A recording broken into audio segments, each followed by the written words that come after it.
Hi, welcome, and thank you for watching this video.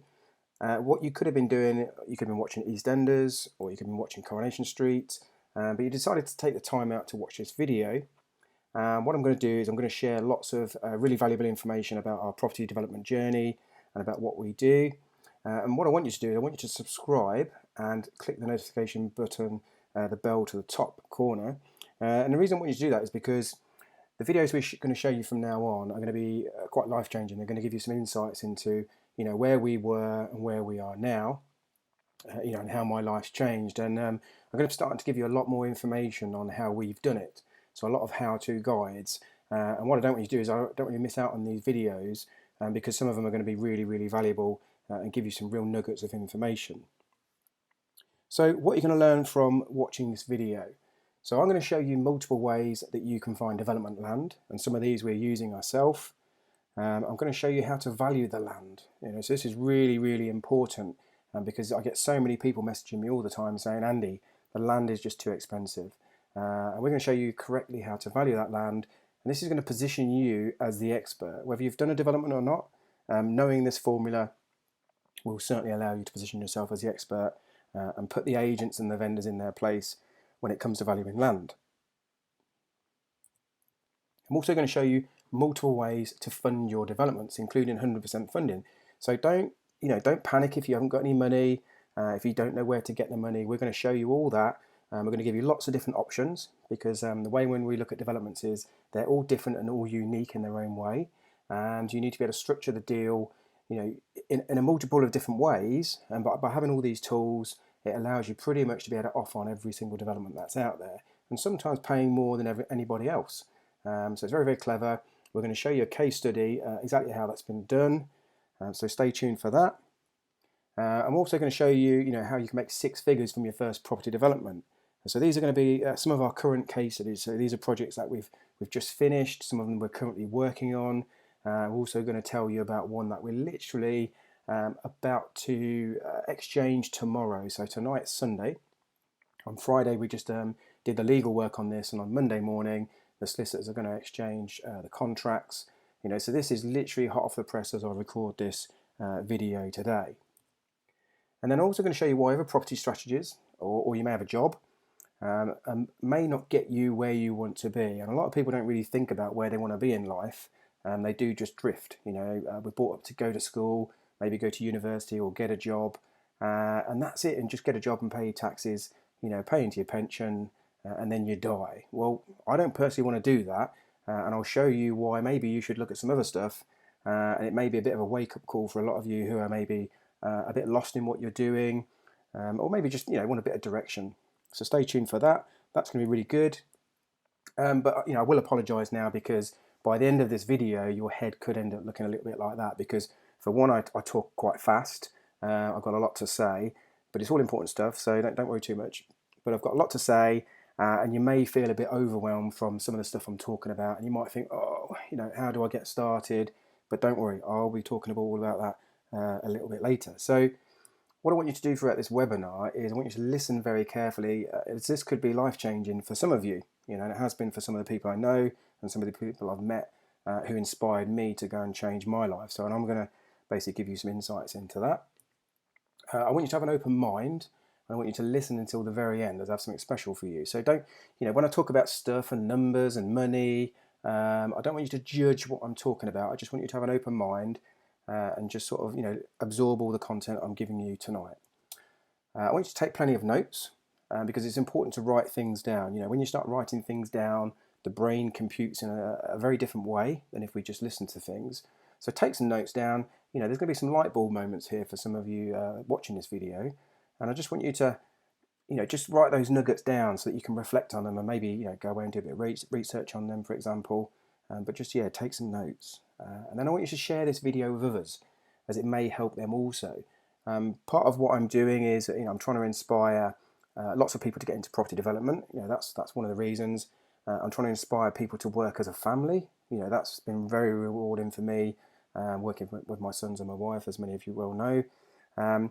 But also just to inspire people that, look, we don't have to accept average as a normality. We can change what we do, no matter where we come from. And I'm going to share a bit about my story in a moment, and you'll see that I came from a pretty tough background, tough working place. So, I believe it's possible for anybody to change. And I think if you share this video, if it just helps one person out there change what they're doing for a better life and be able to help more other people, inspire them as well, then this video has been more than worth it. And then I want you to ask me your questions in the comments below. And what I do is I get a lot of messages, but this is a good way for you to ask a question and for me to answer it, and for other people to learn from that answer. I'm quite a big fan of sharing what I do. I don't want to keep it all to myself. My mentor told me that I shouldn't go to the grave with my knowledge in me. That would be a sin. I've got this knowledge and it can help people, and I need to get it out to people so that they can use it and change their lives like I have. So one of the ways you can follow me, obviously you're watching us on YouTube on this video, but we've got a Facebook business page called Developing Homes. You can check us out on there. We put lots of posts on there. You can get me personally. I am pretty much at my friends limit, but every now and again I do have a bit of a sort out on my friends. So Facebook, Instagram. I like Instagram. We put a lot of pictures on there, and my reach is growing quite rapidly. LinkedIn, again, you can follow me on there if you haven't. And then we've got a Developing Homes website, and that's quite new. We only started really doing that through the lockdown. We used some of that time off where we couldn't get working on site to be able to get our website done. Something I've been wanting to do for a little while, but we've just been pretty busy on site, and I can't do it all. And if you've got any questions about anything else, you need to reach out to me personally. Again, you can just contact me on the info@developinghomes.co.uk email address, and I promise I'll get back to every one of you. So, who am I? This is going to be the question for those that don't know me and have maybe stumbled across me. Maybe people have mentioned my name. I don't know. I'm not going to talk like I'm a big celebrity or something, but I do get a lot of people refer me and mention my name in the world of property development. So, at 16 to 19 years old, I did a 3-year bricklaying apprenticeship at Peterborough City Council. And reality was, I didn't really enjoy it. But I did it during the recession, and while many of my friends who were working on sites laying bricks, they got laid off. Luckily for me, Peterborough City Council managed to keep me employed, and I carried on with a job. Now, what I did do was, I didn't really lay bricks. The irony of it, I was there to be a bricklayer, and I didn't really lay many bricks. A big job for me would probably be 50 bricks repairing, a garden wall that had been knocked over by a vandal or something, whereas all my friends were out there building houses. So what it did do, it allowed me to learn multiple trades. So I learned a bit of plastering, I learned a bit of roofing, tiling, glazed tiling, kitchens and stuff like that, bathrooms. So I became sort of multi-skilled really, and I quite like the variety. It's quite nice to be able to pick and choose and do lots of different jobs and learn lots of skills. I do get a bit bored if I just learn the same thing, and my brain's are sort of, it just likes to be working all the time and thinking of new ideas. But I realised I didn't want to work there for the next 50 years like everyone seemed to. People used to come in as an apprentice, stay there for the full 50 years, and pretty much die. It was amazing how some of the people I saw there, within 1 to 2 years of my 3-year apprenticeship, they would just be gone. And it was like, wow, you've worked all that time, you've got your freedom, not really got much money because the Peterborough City Council didn't pay much money. But yeah, it was just a shame, and I thought, no, this isn't for me. I don't want to spend 50 years in a job doing this. So I decided to have my retirement before I started work. And what I did do, I travelled the world for 13 years, climbing mountains, some of the highest mountains in the world. Climbed right next to Everest, Choayu it was called, climbed in South America, New Zealand, all over the place. And I did a lot of skiing and cycling. And I also spent 3 years working all over Europe. And in between this, I'd pop back to England, maybe for a couple of weeks at a time, sometimes a month. But I'd work 7 days a week, and I'd earn some money laying bricks, and I was pretty quick because obviously time is money, that old saying. And I just want to bank some cash so really I could get back out and do my travels again. But it was amazing. I had this fantastic time. All my friends were out there getting mortgages and having babies, and acting like they were 40. And no disrespect to anybody who's in that situation, because that is me now. But at the time of being sort of 20, 25 years old, I just didn't want that responsibility or tie down. I wanted my freedom, and it's one of my values is freedom. So, what next? Well, I came back to the UK. Like I said, I met my wife now, and we had kids, and I did a lot of building jobs. Some of you people that are watching this video, maybe these are the sort of projects you're doing. Some extensions. We did a lot of garage conversions, nearly 500 of these over the time, and we did lots of nice extensions, and we did a really good job. But we was working for customers, and it's not really my passion working for customers. I like to think of myself as a good tradesman who prides myself in their work and doesn't charge over the top for what we do. And then all of a sudden you get some customers that are complaining, and it's normally down to some of the other guys that you get in, to be honest. It's never really from what I personally did or some of the guys that work with me all the time. But it just felt a bit disheartening after gone to an extra measure to do stuff for free and give them a little bit extra. And then what I also did was I did a lot of work on site for the big house builders. And, that became like a bit robotic. I felt like I was doing the same thing. It's nice to get out on site and actually build some houses, but I just felt like it was repeat, repeat, repeat. And, it's quite good. We earned some good money. And you could just switch off at night. The phone wasn't ringing. You didn't have to go and look at jobs. Didn't have to go and chase customers. But it was just a bit repeat. The scaffold would go up, build the bricks, build the houses, on to the next one, on to the next one. And what I found with the big site work is you'd earn money one day and the next day you wouldn't, because the weather would be rubbish, or the scaffold wouldn't be done, or the roof wouldn't turn up. So is it sort of in your pocket one day and not the next? But this is me now. So we currently run developing homes as a family. Like I said, you'll get to meet my sons a little bit later. So I've pretty much really changed what I did. I went from working for developers to now becoming the developer and getting people working for us, or as I like to call it, working with us. I don't really like to look at me as the boss. I'm the sort of person that will pick the shovel up and get my hands dirty and give anybody a hand. I don't mind picking up the broom. I don't mind making the tea.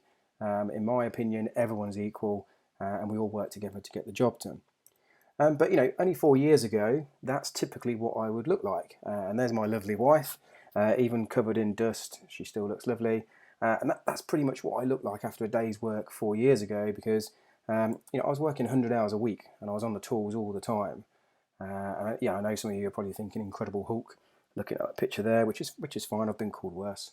But I'd come home covered in dust. I'd come home like really bad back pain. I'm a bricklayer, so yeah, okay, you could say it comes with a job. But I've got to think about, where do I want to be when I'm 60, 65? Do I want to be crippled or bent over or arthritis or can't walk? I've got kids now. I want to spend the whole of my life being active with those kids and my wife. But that was typical. And the reality was I was trading my time for money. And my mentor said to me, look, you'll never earn more than £100,000 a year working on your own in a business. And I was like, wow, £100,000 is a lot of money. Don't get me wrong, it's a lot of money, and it's a life-changing money for pretty much most people on the planet. But it just sort of hit me, and I thought, wow, okay, so if I stay what I'm doing or run any business doing what I'm doing, I'm pretty much going to be limited to £100,000. And that's okay, but that's not really where I want to be.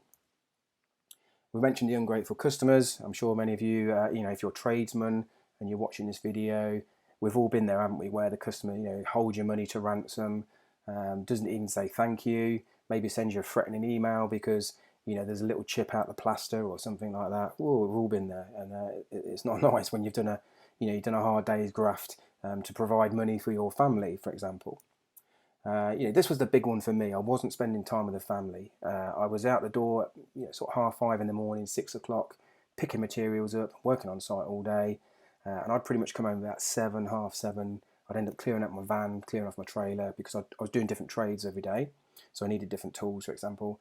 And by about 9 o'clock, I would come in, and my kids were in bed. My wife was sort of pretty much ready to go to sleep or in bed. And it was like, wow, I've spent all day working. I haven't even seen my family today. And that was just a repetitive thing. I had no time for my hobbies. I'll talk about those in a bit, because, you've got to work hard, you've got to play hard.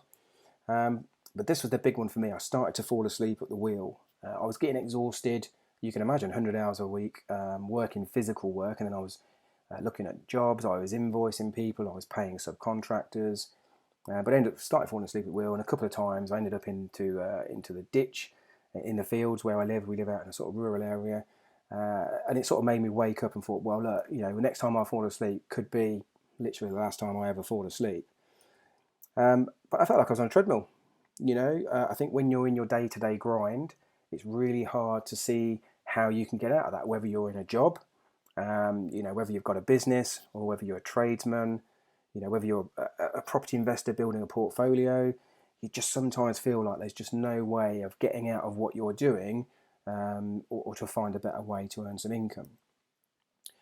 And I suppose, this was the big one for my wife. I was becoming a grumpy old git. As you can imagine, I'd come home from work, and reality is all I wanted to do was sort of just sit in the chair and watch an hour's telly before I went to bed. And I wasn't even really watching it. I was just like a bit of a zombie looking at the telly. I wasn't really absorbing what was on. And I just needed that switch off time before I got into bed. The other thing I did find was I was often waking up at 2 o'clock in the morning, 3 o'clock in the morning after a couple of hours of deep sleep, with stuff on my mind. Got to do that tomorrow, got to pick that up, got to go there. My mind was like this big maze of ideas and things to do, and it just kept me awake. And then, of course, by the time 5 o'clock my alarm went off, I was knackered and could have done with just staying in bed, but I had to get up because I had lots of work to do. So for me, things had to change. This is reality. If I carried on doing what I was doing, I was only going to get the same result. So things had to change. Can you relate to feeling like this? If you can, I'd love to get a comment in the box, and just hopefully it's not me that's just feeling like this, and I'm just expecting some of you to be the same. But I'm pretty sure there's a lot of people out there that just working for customers, working in their job, feel like you're on a treadmill, don't spend enough time with your family, and it's just the same old grind, Monday to Friday. So something had to change, and the reality was that started with me.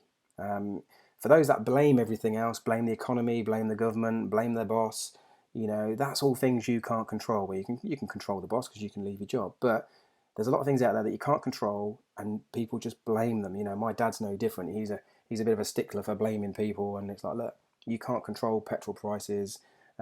Just don't complain about it. It is what it is. You either fill your car up and drive, or you don't. But one reason people resist change is because they focus on what they have to give up, instead of what they have to gain. So, if you've got a comfortable job, maybe you've been paying into your pension for a few years, maybe you've got a promotion, hang in there. If you just keep working hard, you may get that promotion one day. And people don't want to give up that comfort and security. Now, I was mortgage free. It was one of my goals for when I hit 40 years old. And so I was mortgage free. I had zero debt. So I was in a good place. I was earning good money from the work I was doing. But that wasn't enough. That was never going to get me where I wanted to be. It never really gave me the freedom and the time I wanted with my family.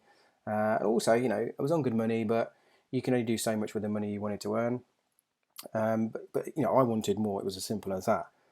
So what I did, I invested a lot of money, and I'll be honest, it was a lot of money, into my education, mentoring, and masterminds. One of the first things I did was I went to a retreat in the Cayman Islands.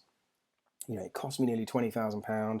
Yeah, a lot of money, I hear you say, but for me, that was life-changing. I got to hang around with people who were, years ahead of me in property and business, and it just really opened my eyes up to think, well, look, these are where they are within just a few years.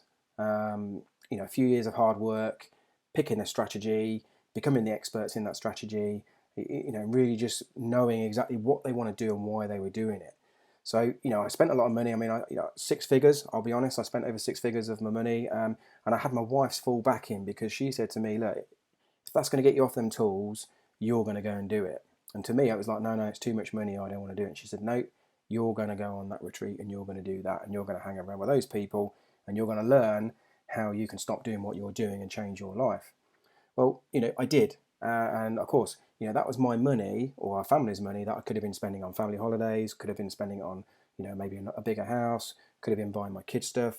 So there was no way I was going to let that investment just, put it into some training and education and mentoring and just do nothing with it. I made sure that I made that commitment that I was going to go into this, 110%, and I was going to give it all my, everything I had. And, I had some success from it. I started to become featured in magazines. You've got your Property Network magazine there. It's the most popular network magazine, property magazine in the UK. Really, really good magazine, worth checking out to keep up on the latest property strategies. I managed to write a chapter for a good friend of mine, Mark Stokes, in his book, Advice to Your Younger Self.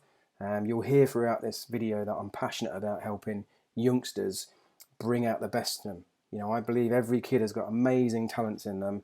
You've just got to find what it is, give that child some belief and support, and honestly, they will fly. If you look at the top picture at the right there, there's me with one of my mentors, Mark Homer, amazing guy, book of knowledge, super investor. and I became VIP of the Year award from where I was trained. So that was really good and great to be acknowledged for my hard results. And in the bottom right hand corner there's Dr. John DeMartini. He wrote a book called The Values Factor. Again, this guy knows a lot about life, and when you understand what your values are, you pick and choose what you say yes and no to completely differently after you've read that book. The top right hand corner there's me at 10x. For any of you who don't know, Grant Cardone, amazing guy. You either love him or you hate him. He's an American guy, shouts a lot, but what he says is it kicks you up the arse. It is what it is. He says it in black and white, and he's straight talking. And sometimes I think we need that. We don't need that all the fluff and stuff like this. The bottom picture there of us sat around the table. I'm sat there with some amazing people. You got Peter Jones, Fiona Talbot, Glenn Delve, and Rob Moore, Mark Homer, and my wife. Amazing bunch of talent sat around that table. And one of the first things I learned, you are the 5 people you hang around with. And for all you guys, you probably go down the pub and get your advice from those. Just think carefully where you get advice from. I get my advice from these people, who are multimillionaires and really smashing it in the world of property. So that's a bit about me. And what I did, I ended up building my own portfolio. Now, this was great because it allowed me to become financially free. My target was to replace my income. Now, these are not the nicest looking houses, but that's not what property is about. Property is about saying, right, what's the least amount of money I can put in? What's the most return I can get on my money? What's the maximum amount of rent I can get? It doesn't have to be personal property. If you get too personal with this stuff, you're going to lose money instead of making money. This is about providing people with the right accommodation for the right price. And there's a demand for this sort of stuff. So that was great. I'd replaced my income, or had I? I'd run out of money for starters. So all my money had gone into properties. Spent a hell of a lot of money on education. Everyone does this at some point. But as fast as income came in from the properties, it went out with new boilers, voids, refurbs, maintenance, tenants not paying, management fees, etc., accountancy fees. We had to put a new boiler in the other week. It was like 1,800 quid. And you can imagine if you're making £2,500 a year, that's gone. One boiler change and a couple of other things, and that year's rent has gone. The profit has gone, and then you don't need too many of those. And boilers only last sort of about 5 years anyway. So you're on this continual cycle of maintaining properties. I'd also created myself more work, so I was still doing my work. I was still busy, so much for passive income. That's what I was taught, all great passive income. But I didn't want to spend my time managing tenants. This was not really what I got into property for. Yes, we all want passive income. Yes, we want financial freedom.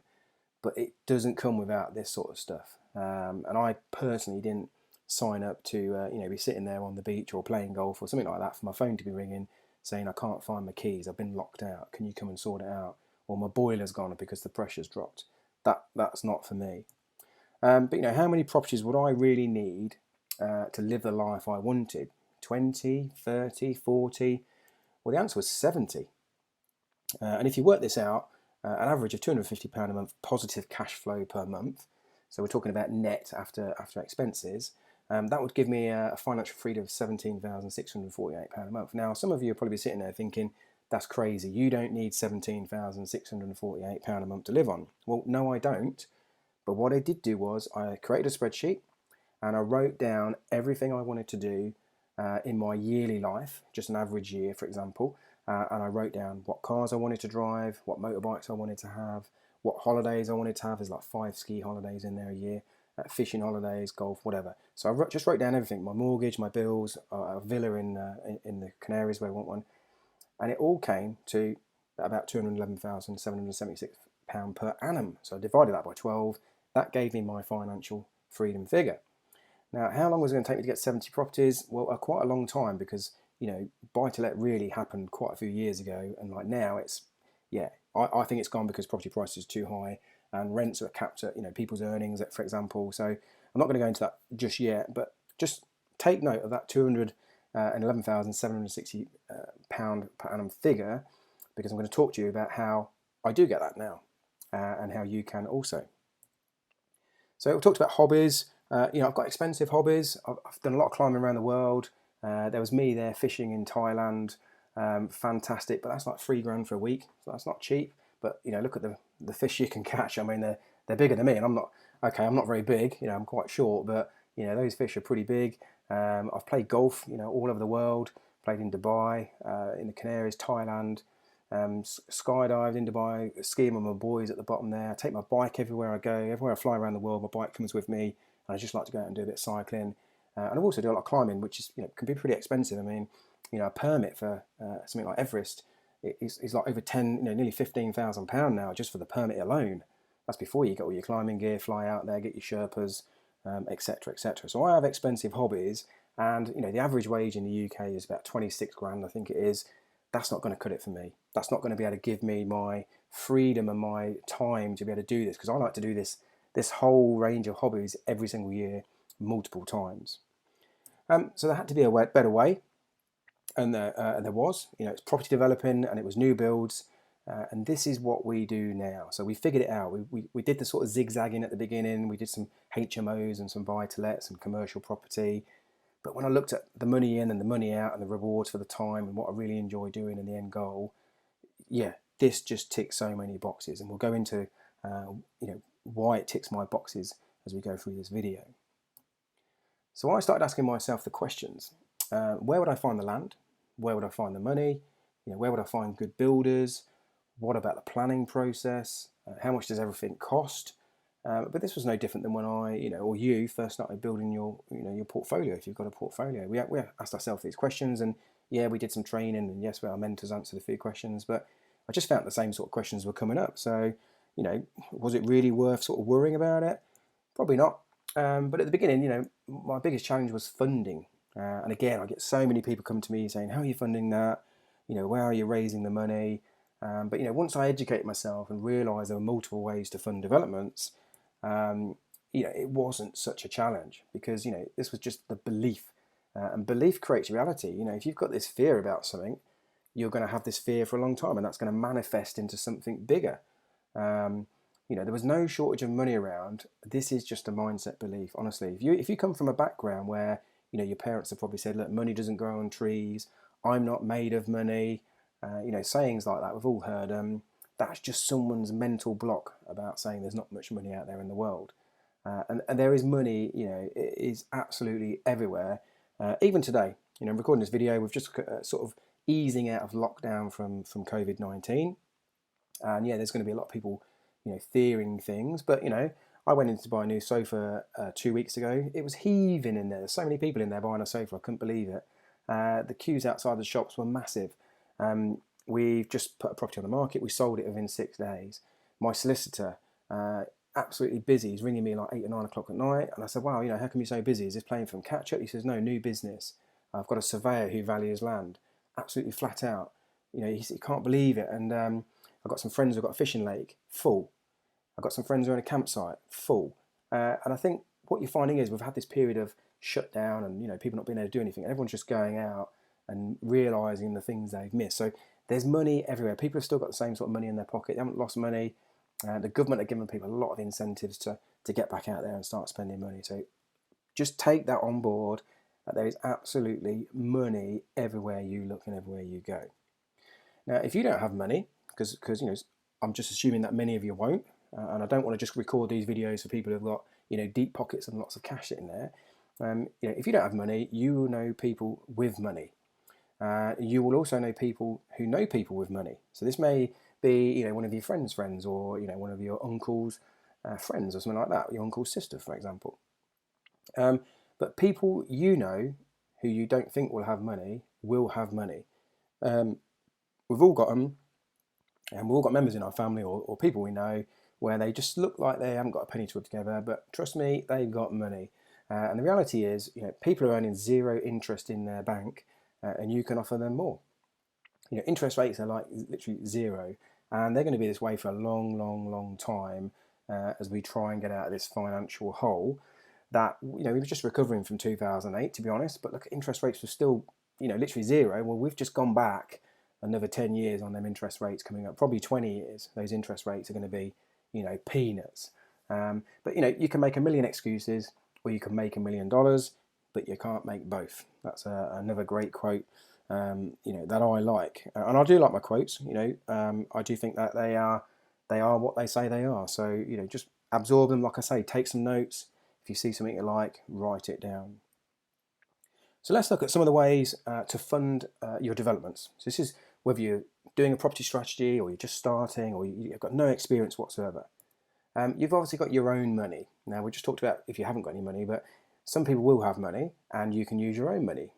How we got started was, we originally sold one of our buy-to-lets that was producing us £250 a month. We decided to take that money out, put it into a property and go make 100 grand. A lot more exciting, I'm telling you. You've also got friends and family with money, and some of your friends and family will have money. Now, I'm not telling everyone to go out and borrow that money from your friends and family, because I think it's the last thing you want to do is ruin your friendship for whatever reason. But it's just a good first place to start looking. And if you've known these people a long time and you've got the trust there and the credibility, there's going to be many trades watching this video. You've got the skills, you've got the confidence where people will invest in you. If you've been, if you've got other properties that you've bought and rented out, other strategies. Again, you've done it, you've proven it, and more people will be inclined to lend you money because of your credibility. You've also got the banks. Now, banks do lend very cheap money, but they're not the easiest place to go to, especially if it's your first time development. Banks are very risk averse. That's why they like the old bricks and mortar, straight mortgage, nothing fancy, no creative finance deals, for example. But it is very, very cheap money, and you'll probably work your way up to banks. For some of you watching this video, if you want to scale up long term, once you've done probably 3 or 4 developments, we're only talking small developments, not talking massive things, but the banks may want to, provide you with a facility that you can draw down as and when you want, and that's going to be cheap money. So certainly worth looking at whether you're experienced or a bit later on. Development finance. Now, we use this quite a bit. It's just pretty standard. It's very, very good. We'll talk about that, how you structure some deals later on with development finance. You've got bridging finance, which is it's designed for speed. It is what it is. It's a bridge between one thing and another.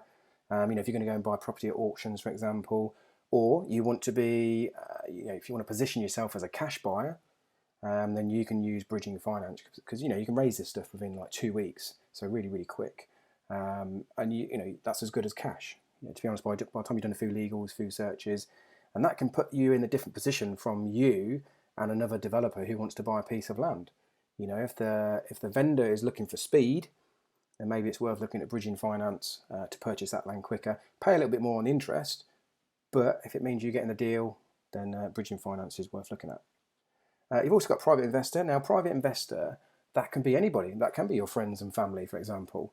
But there are people out there with businesses, business owners who have got money, and they technically become what's called, a private investor. Maybe you'll just do like a straight loan agreement with them. That's the best way to borrow money. Borrow money on a fixed return over a fixed period. Maybe give a personal guarantee, for example, just to back up your credibility. But they're everywhere you look, private investors. Crowdfunding. Now, this is great. We're just about to do a scheme now where we may look at crowdfunding. It allows us to put a little bit less of our own money in. It also gives us credibility by raising our brand and profiling that and saying, well, look, this is who we are. This is what we do. Please invest with us. We're going to do this development. We're going to pay you back a handsome return, and you can learn all about the development, while you're earning some money. So crowdfunding is really, really great. Family offices. Now, this is going to be for people who are a lot more experienced, for example, but something that you'll probably look at later on down the line. Family offices have got so much money. I mean, these look after the wealth of famous people, royalty, and they've got to deploy that money into a mixture of investments. And basically make that money grow, and they charge a lot of money for it. Some family offices, the people would typically expect to pay £1 million to that family office just for managing their wealth. So you can imagine the sort of money that they lend out and the sort of return that they're going to give you back on that. SaaS pensions, really, really great. As a developer, you're going to be earning money, large chunks of money, and you don't want to be paying loads of tax. So you can invest that into a SaaS pension. It's £40,000 tax-free a year. If you're a couple like we are, that's £80,000 tax-free we can put in there a year. We can loan that back to ourselves, or we can loan it to other people. You can borrow from other people's SaaSes. Pretty much everyone's got a pension, and obviously, not performing very well. So a lot of people are turning them into SaaSes and managing themselves. So they're really, really great. 100% funding. There's companies out there that will fund your deals 100%. So they will give you all the money for the purchase, all the money for your fees, like your professional fees, surveys, for example, and all the build costs. We're also going to go into a 100% funding case study in just a moment, and I'll tell you how that's structured.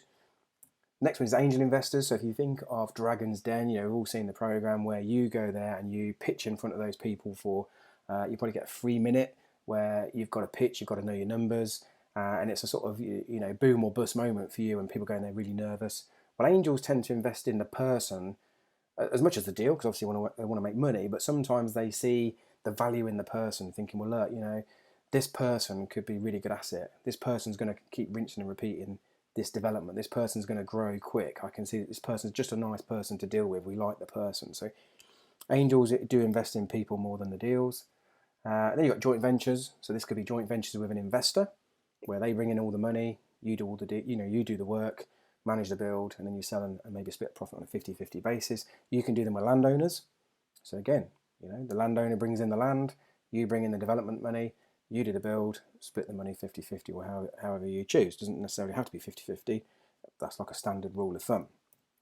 And there's many, many more ways to fund development. So, having all these options gives you lots of ideas when you're looking at a plot of land, to start developing. You haven't just got, oh, well, I haven't got any money, therefore I can't do it. What's the other options? Do I give a bit more of my profit away and go and raise some money for a private investor? Or crowdfunding example. So lots of different ways, and my mentor always said to me, look, 50% of something is better than 100% of nothing. And that's the way you got to look at it. Once you've got through deal one, deal two, you will start raising money very, very easily. And then the rates come down because, you've got a lot more skills, a lot more people will invest in you. And eventually you will become the money magnet quite easily. So let's have a look at this 100% funding case study. So this was somebody who came on my November's 3-day Property Developers Blueprint training course.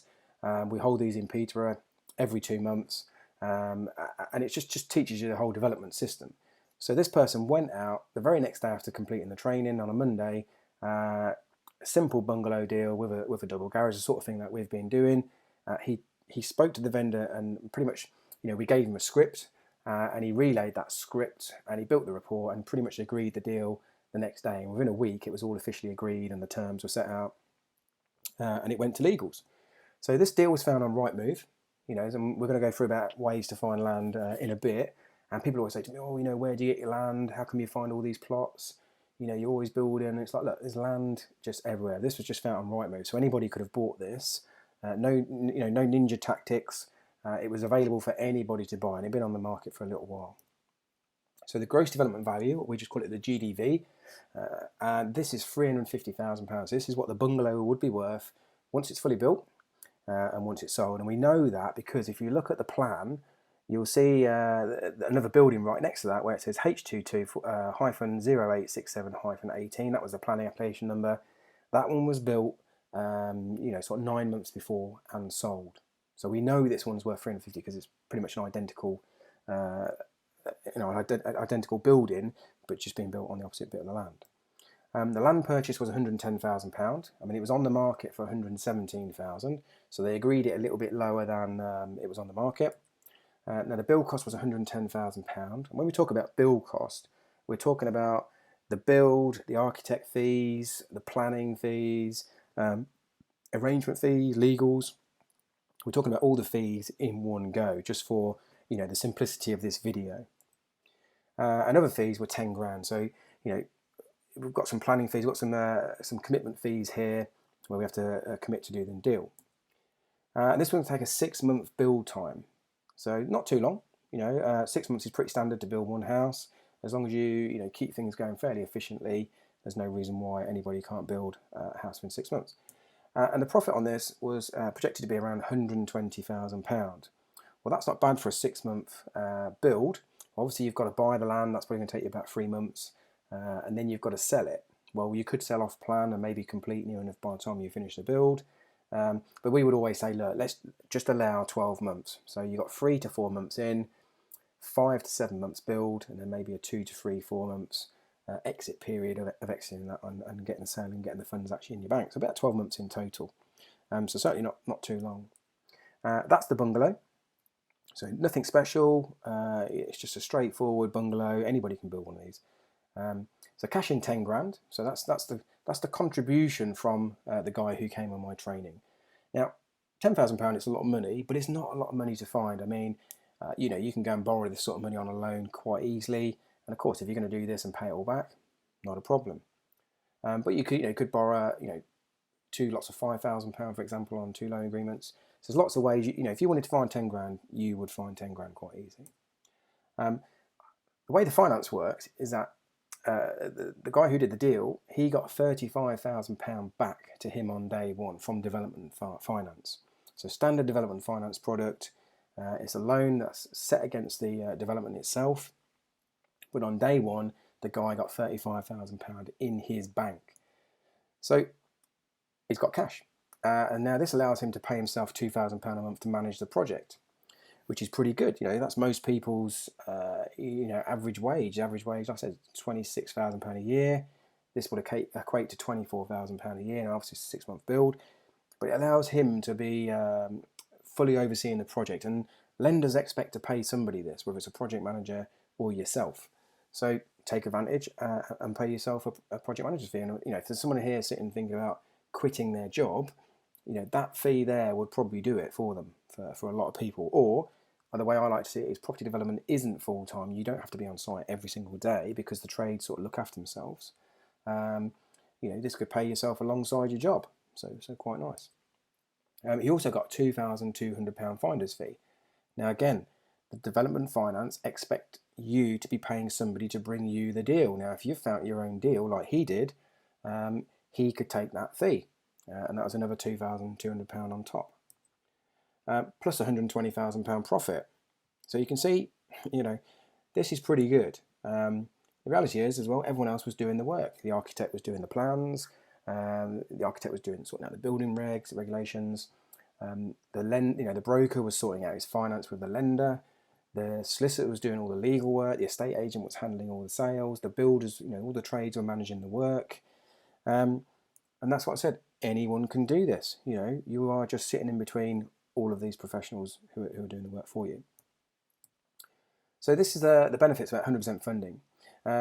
You don't need to put in the equity for the purchase of the land. So let's just start from here. You do not need money to go out and become a property developer because you can do it this way. So you don't need any equity, any cash, any savings to put in for the purchase of the land.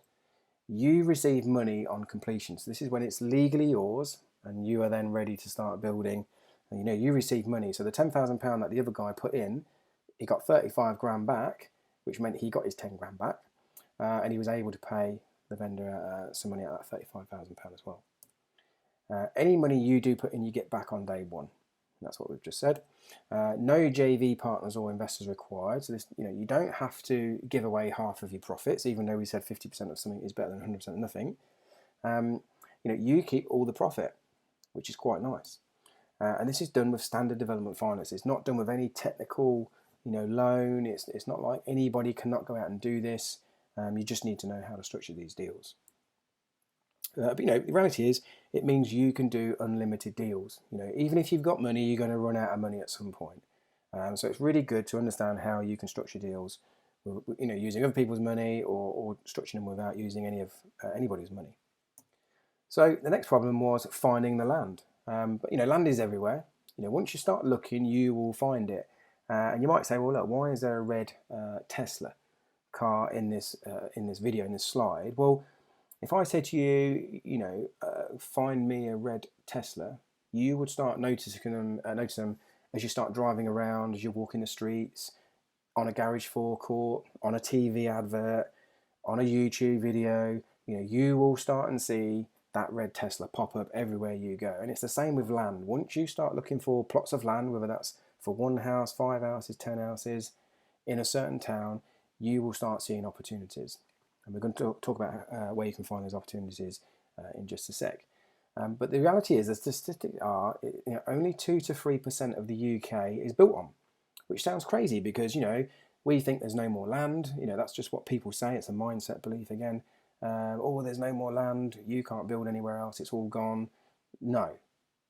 Only 2 to 3% of the UK is built on. Now, obviously, we do have a lot of land that's national parks, mountains, heritage, whatever. So there are some protected land, but how much percentage does that make up? I don't know, maybe 25% of the UK, maybe 20, I don't know. But, there is a lot of land out there, and it's not until you fly a helicopter or a plane and look down and you think, wow, there is just land everywhere, certainly loads of fields.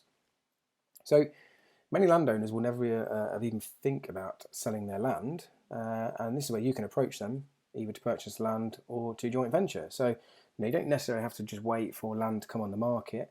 And the deal we complete on tomorrow, that wasn't on the market. We'll talk about that a little bit later on through some slides. So let's look at some of the ways that we find our land and the ways you can too. So Rightmove, it's really, really popular. You can set up searches on there. It's just a great tool. It's just really easy to browse. You can set in your location, set up maybe a 5 or 10 mile parameter from where you're looking, maybe even a budget on how much you want to spend, for example. Then you got to remember, if you're not limited by money, by doing things like 100% funding, for example, then you don't really necessarily have to look at a limit. But what I would say is, if it's your first development, just start off small. Maybe just start with 1, maybe 2 houses. Just cut your teeth, as they say. Get all your learnings on that. Don't go out and try and think you're going to start doing 20, 30 houses on your first development. It's just not good advice from anybody, and I'd certainly never give anyone that advice. So you can look on Rightmove, Zoopla on the market. Now, okay, they're all online portals, but they will have different properties on them. They won't all be on the same, online portal. So you definitely got to check all 3 of those. Commercial agents, they're very different to your normal residential estate agents. They do know how to value land a little bit more. They're a bit more clued up on this sort of stuff. They know about end values of once a site's being built, for example. So commercial agents, and this is all going to be about relationship building. So they're going to be about going to see them and getting your foot in your door and saying hello and telling them what you want to do. Then residential agents, which we've just talked about. You've got land sourcing, sort of, these are search engines specifically for people that want to find land and plots. Plot Finder is a good one. Land sourcing software. So the land sourcing software is what the professionals use, but you can pay for it. You can get free subscriptions as well, and you can just go in there and search for stuff that's got planning applications on it. It's not on the market, and you can find a lot of off-market opportunities there. Architects is a great one. Architects, they of course they get the land sent to them to put planning on it. Well, go and find an architect because they get to the land first. You've got the planning portal. So this is where all the applications go in and be submitted, and they're there for public consultation. And you can look online at your own planning portal. Amazing amount of information on there, and you can find deals on there. EIG, it's a big sort of commercial agent. They sometimes have some good plots of land, maybe a bit more bigger sites for the more experienced. And then you've got existing businesses. Think about old car wash plants, the old garages. There's a lot of businesses that are probably going to go bust from the situation from COVID-19, and their land is probably worth more than the actual business itself. So certainly look for existing businesses. I mean, look at pubs, for example. Pubs is a massive dying trade, and some of those car parks are huge, and some people just buy it, and it's amazing what they can build on some of that land. And the council, they do want to see these existing businesses turned into something useful. Well, of course, if you're going to build houses that are going to bring in council tax as opposed to business rates, that still ticks the box with the council. You've then got deal sourcers. So deal sourcers are the ones that go out, they've got contacts, and they'll go and find plots for you. Social media. Social media can be a great way to find absolutely anything. Certainly money. There's money out there on social media with your network. And again, my mentor, he always says to me, look, your network is your net worth. It's as simple as that. The more people you know, the more money you can get. So get yourself out there on social media. So these are another few ways. We've got word of mouth. Everybody's talking. You've just got to tell everyone what you do. There's a 3-foot rule where you do just that. You do tell everyone what you do. Hi, I'm so-and-so. I'm a property developer. I'm looking for some land. Just wondered if you knew anybody. Oh yeah, I do. So it's a straightforward conversation, nothing too fancy. Just tell everyone what you do and what you want to get. Networking events, business and property, I'd always advise going to both. When you go to a property, there's a lot of people there looking for the money, but they're like-minded people, and you're going to get some good contacts. You're going to meet some good people. But business, you can be the property expert in that one. Driving around, this is one that I like to do. Sometimes I like to take some back roads and just see if I can just find some streets that I've never been down. With some bits of land with hoarding up or just overgrown, some big gardens. And just see if I can find any potential plots. Normally these will typically be garden plots. We've done quite a few of these. They're really, really great. Lots of benefits because you've got utilities on there usually close by. Walk and cycle, so a little bit slower than driving around. but it's just a great way because you will see so much more when you're just going at that real slow pace, and just just going down little roads that you wouldn't normally go down, and shortcuts, and yeah, you will see opportunity. This wouldn't be a first place that people would even think about looking for land, but people do sell land on eBay and on Gumtree, and these won't be on the market anywhere else. These are just people who've got gardens and want to try and sell off. So sometimes great direct-to-vendor opportunities. We talk about direct-to-vendor. That's what we do as well. So we send a letter drop out every month. We get some response from that, and then we try and do an agreement. Like I said, we'll talk about case study in a bit.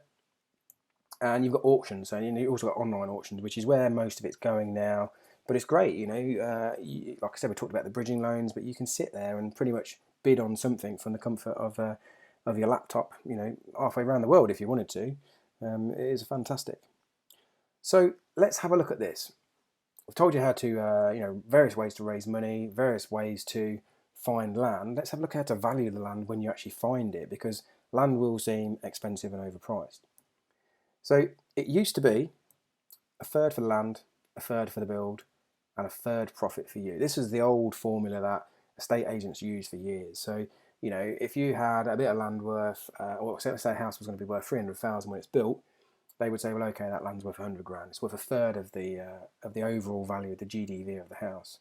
Well, that doesn't really work anymore due to expensive labour and material costs. It's changed, but they're still a bit stuck in the way. Why do they still think like they did 25 years ago? And this is quite typical of some estate agents. So, this is where you need to educate them and become the expert.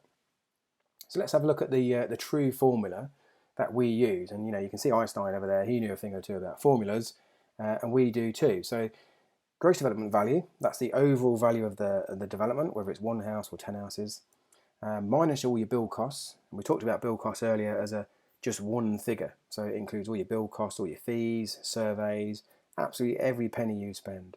That is classed as build costs. Minus your profit. Now you want to be making 25% profit on a development. And the reason for that is because A, you do, because you want to be making a decent profit. But B, it gives you a bit of security if the market were to drop 10%, you're still going to make a 15% profit, which is still pretty good. And it just covers you, and development finance will want to see a profit of somewhere around 20 to 25%. If you're a first time developer, always look for 25% as a minimum. We're managing sort of 35%, so we're managing really, really good profits. And this will equal the land value. It's a simple formula. GDV minus your build costs minus your profit equals land value. So, we find it's instead of it being a third, we're finding it's more this way. So 25% for the land, 50% for the build, and 25% profit for you. That's our sort of formula of where we're finding it works out. So not a third, it's 25, 50, 25%. We find it's more this way. What we'll do is we'll just show you the example on a £400,000 gross development value, for example. £100,000 for the land, which is 25%.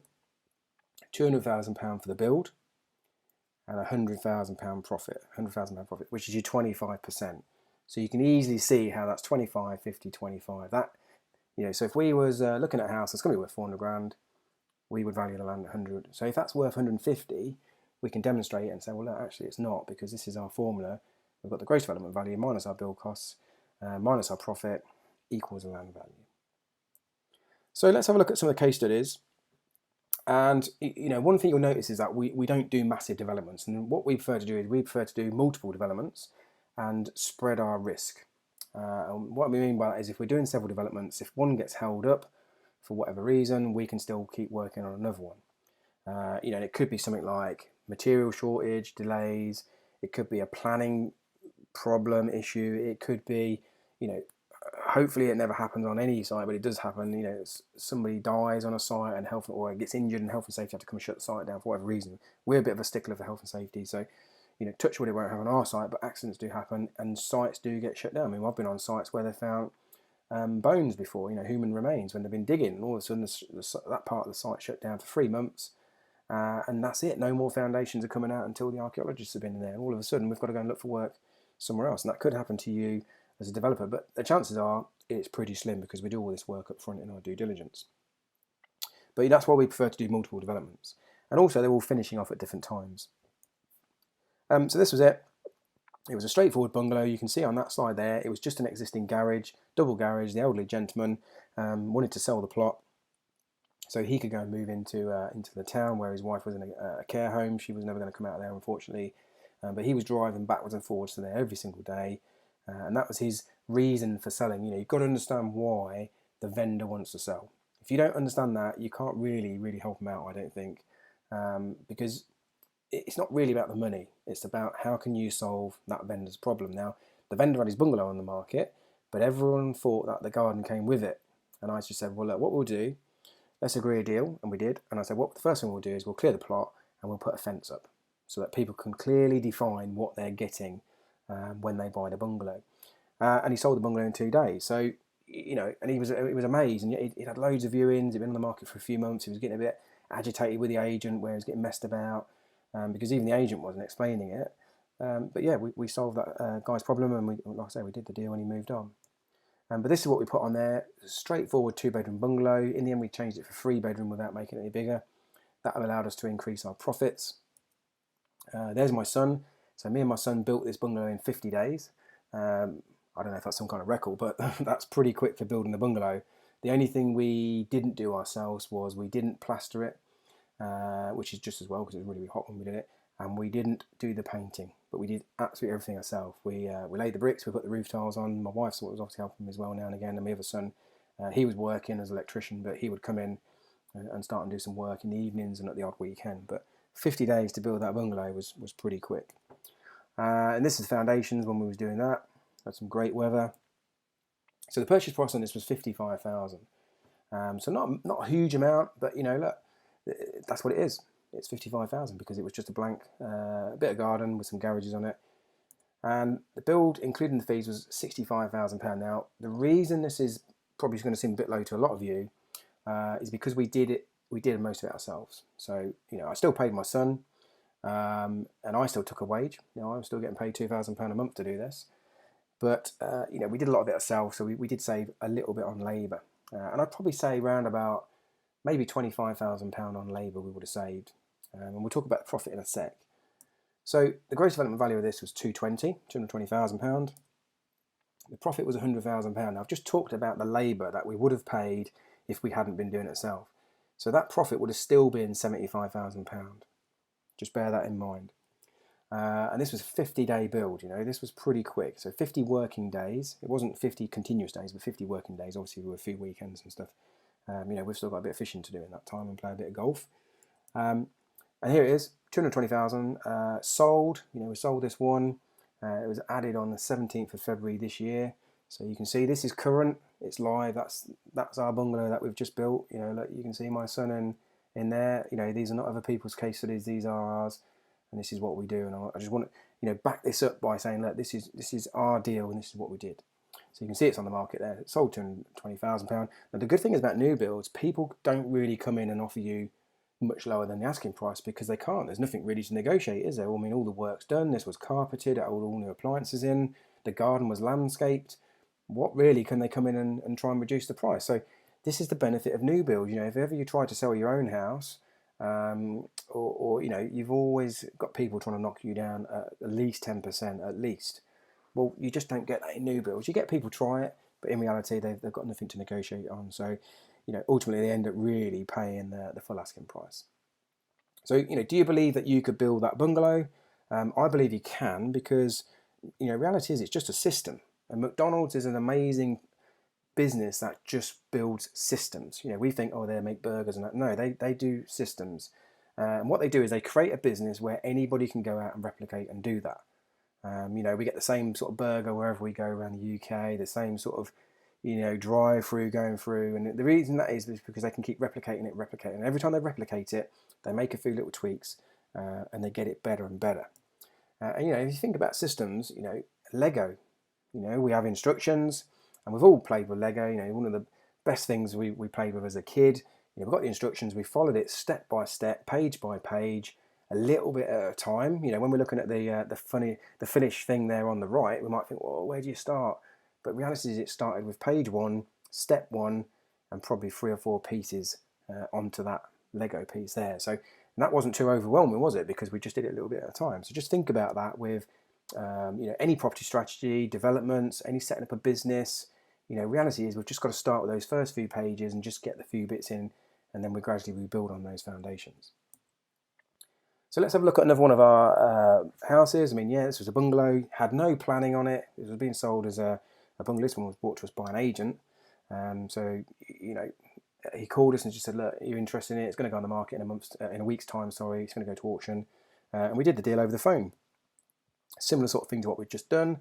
Remember, we were talking about systems and replicating, similar sort of numbers. So we just thought, well, yeah, if we just replicate it, we don't need to do the maths. We don't need to do the numbers. We're going to get the same outcome. Yeah, we've got to demolish it. It cost us £3,000 to demolish it. But, that was it. It was the same outcome. So this was us.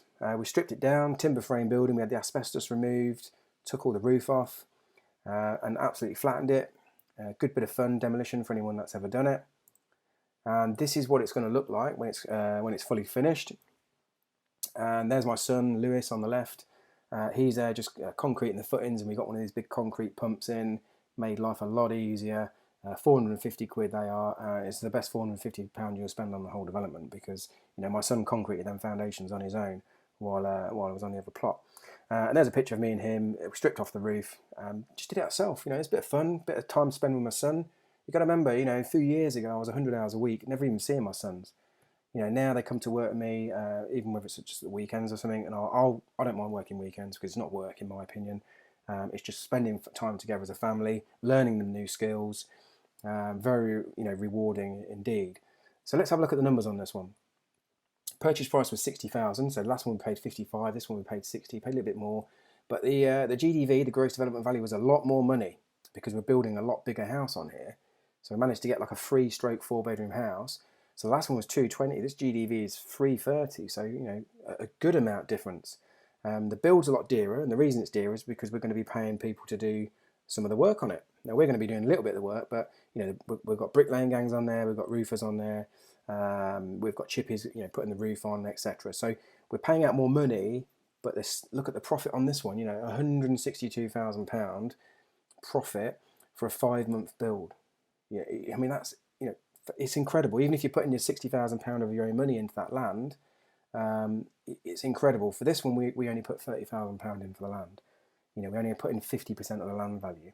So it wasn't a lot of money in, but the profit is amazing. And again, if the market drops 10% or 15%, not a problem. There's still a huge amount of profit in there for that sort of type of development. And this was me on site just recently. Scaffold's up, roof's going on. It's going on Thursday actually on this one. We'll do a video on YouTube on that one. But the crane's coming, chippies are booked in.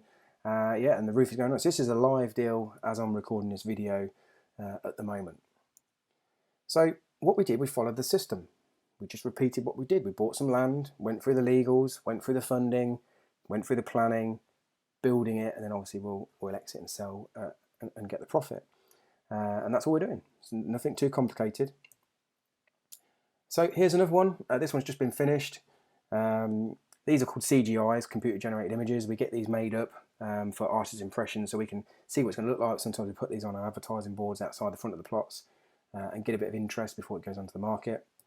This is how it was. It was somebody's garden, and it was just a blank bit of land, a bit overgrown, lots of bushes on there. We stripped it, put the foundations in there, put the block and beam.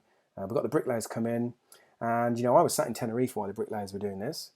So this is the great thing about property development. A few years ago, I would have been that bricklayer out on site in the wet, in the cold, laying the bricks with a backache, and instead I was out on my bike, in the warmth, spending time, in the pool, sitting in the sun, and while the work was getting done, as simple as that. And to me, that's part of what property development is about. It's, I was taught to leverage.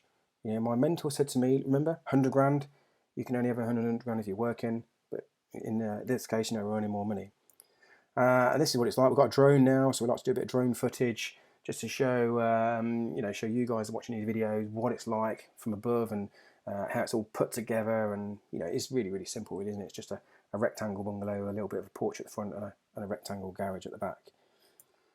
So this is the bungalow now. Like I said, we're just about finishing. The driveway's being gravel. We've just got to put some turf down. We've got the electric going on Tuesday, and then the water the week after, and we're done. And this one's sold already. We sold this one within 6 days. Kitchen's in. There's my son. That's my other son, Luke.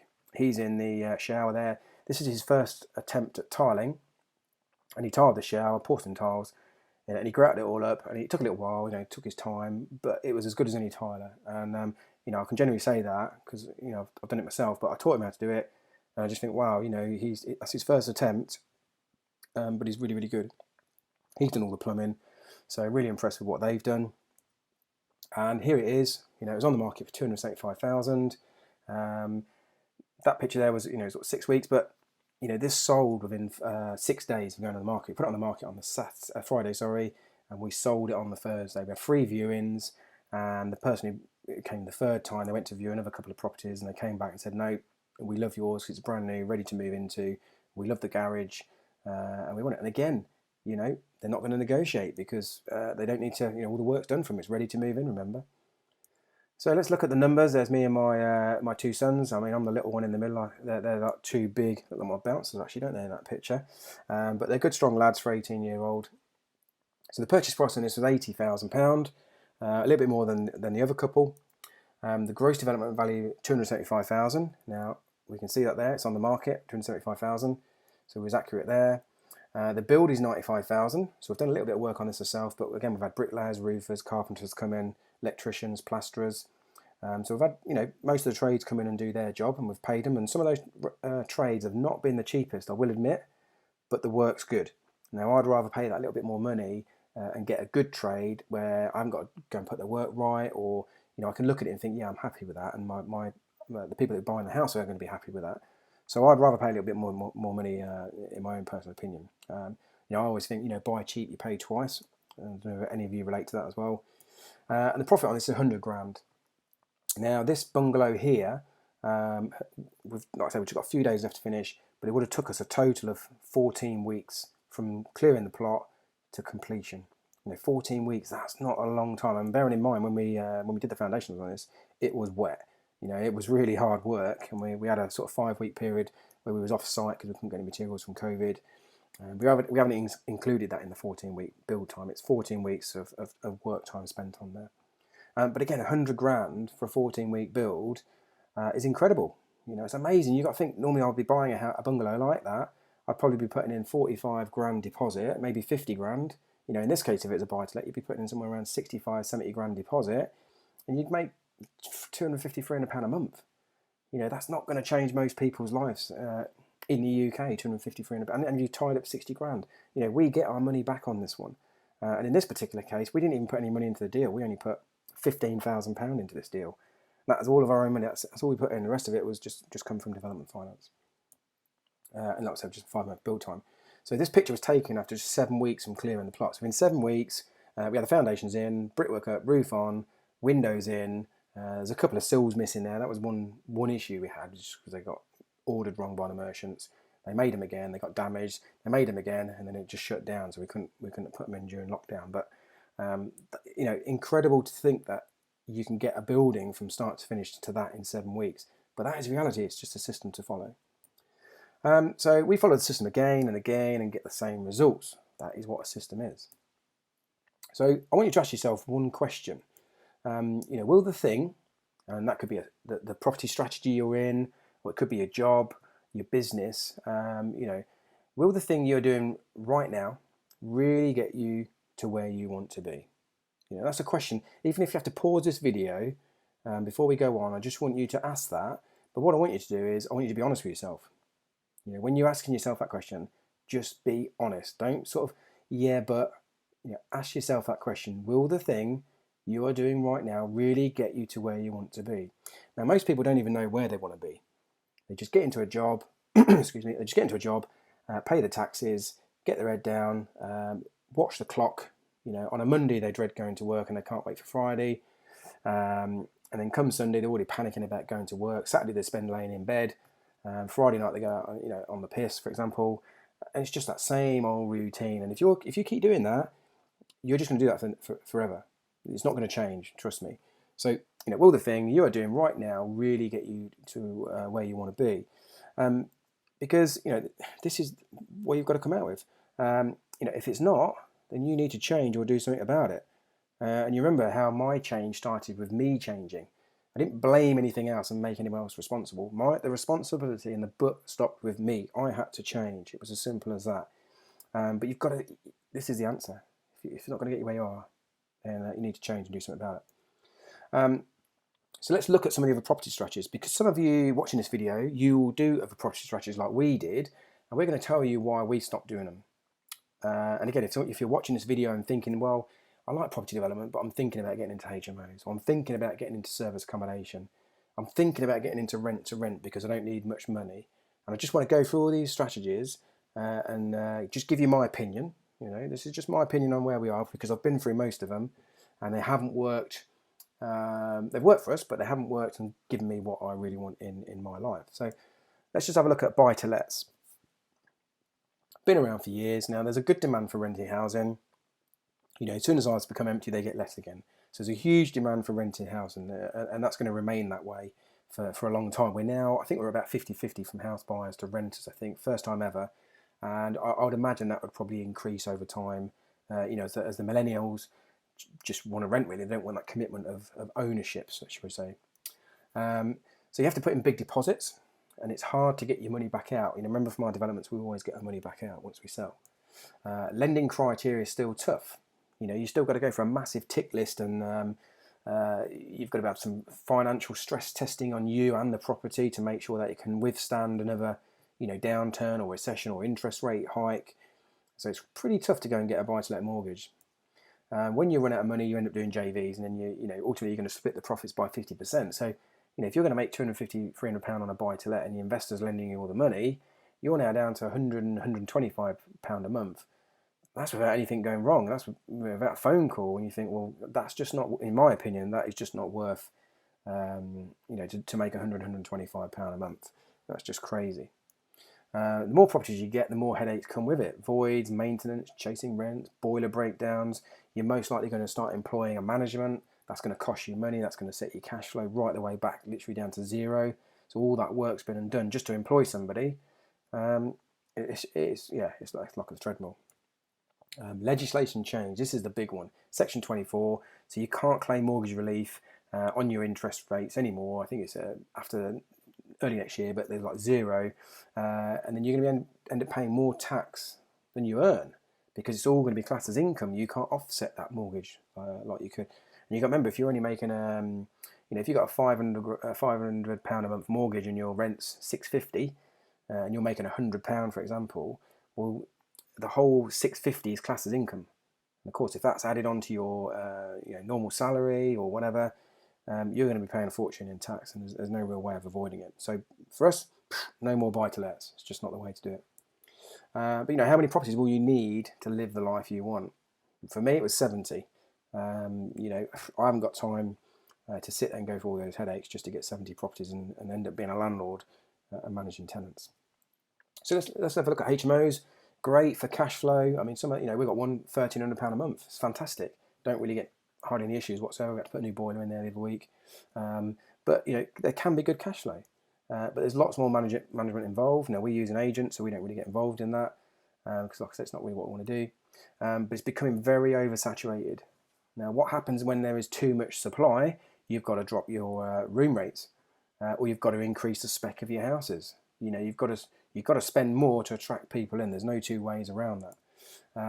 But I just think a lot of people are going to be dropping rents to get tenants in just to cover their mortgage and their bills in the future. Because as a HMO landlord, you're paying the gas, water, electric, telephone, council tax, and you don't want that empty.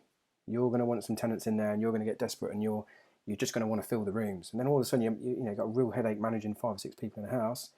A lot of time they don't get on, and just not to make any profit. So you don't really want to go down that route, in my opinion. Lots of new purpose-built student accommodation being built, which means lots of HMOs are now for sale. So a lot of people just literally focus on the student market, and that is just changing quite rapidly, because they're building these nice brand new purpose-built campuses, brand new, warm, all living in there, 100 students, 200 students, whatever. They've got gyms, restaurants, cafes and all this sort of stuff. Well, you'd rather go and live there, to be honest, a lot of the time, rather than an old damp, HMO. And legislation change coming in again. Council tax already happening.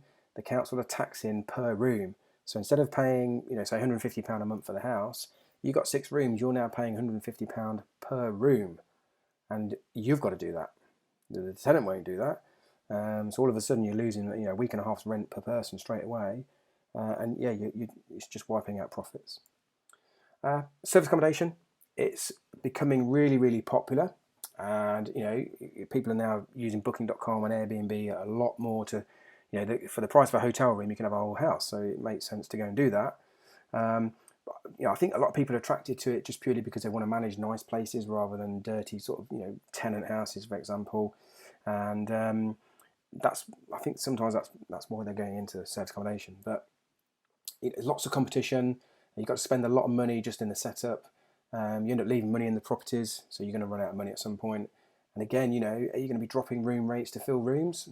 I don't know, because you've got to remember, as competition grows, a lot more people are jumping in on this strategy. As Warren Buffett says, observe the masses and do the opposite. So we're doing the opposite. We're not jumping in wherever everybody's going. We're in the least crowded strategy, which is property development. Legislation change, 90-day rule in London. Will this be rolled out across the whole of the UK? Well, I'm pretty certain there's going to be some more rules coming in, but once enough people get into it, the government are crafty. They wait until enough people are doing something for them to be able to slap some legislation on it, to be able to charge money, and then all of a sudden they're going to make a lot of money. And if you think about whether the pensioners could use their pension to buy property, and then all of a sudden they did Section 24, those guys were sort of hammered. They've gone out and bought that, and then they have to start paying tax on the money they just invested their pension in.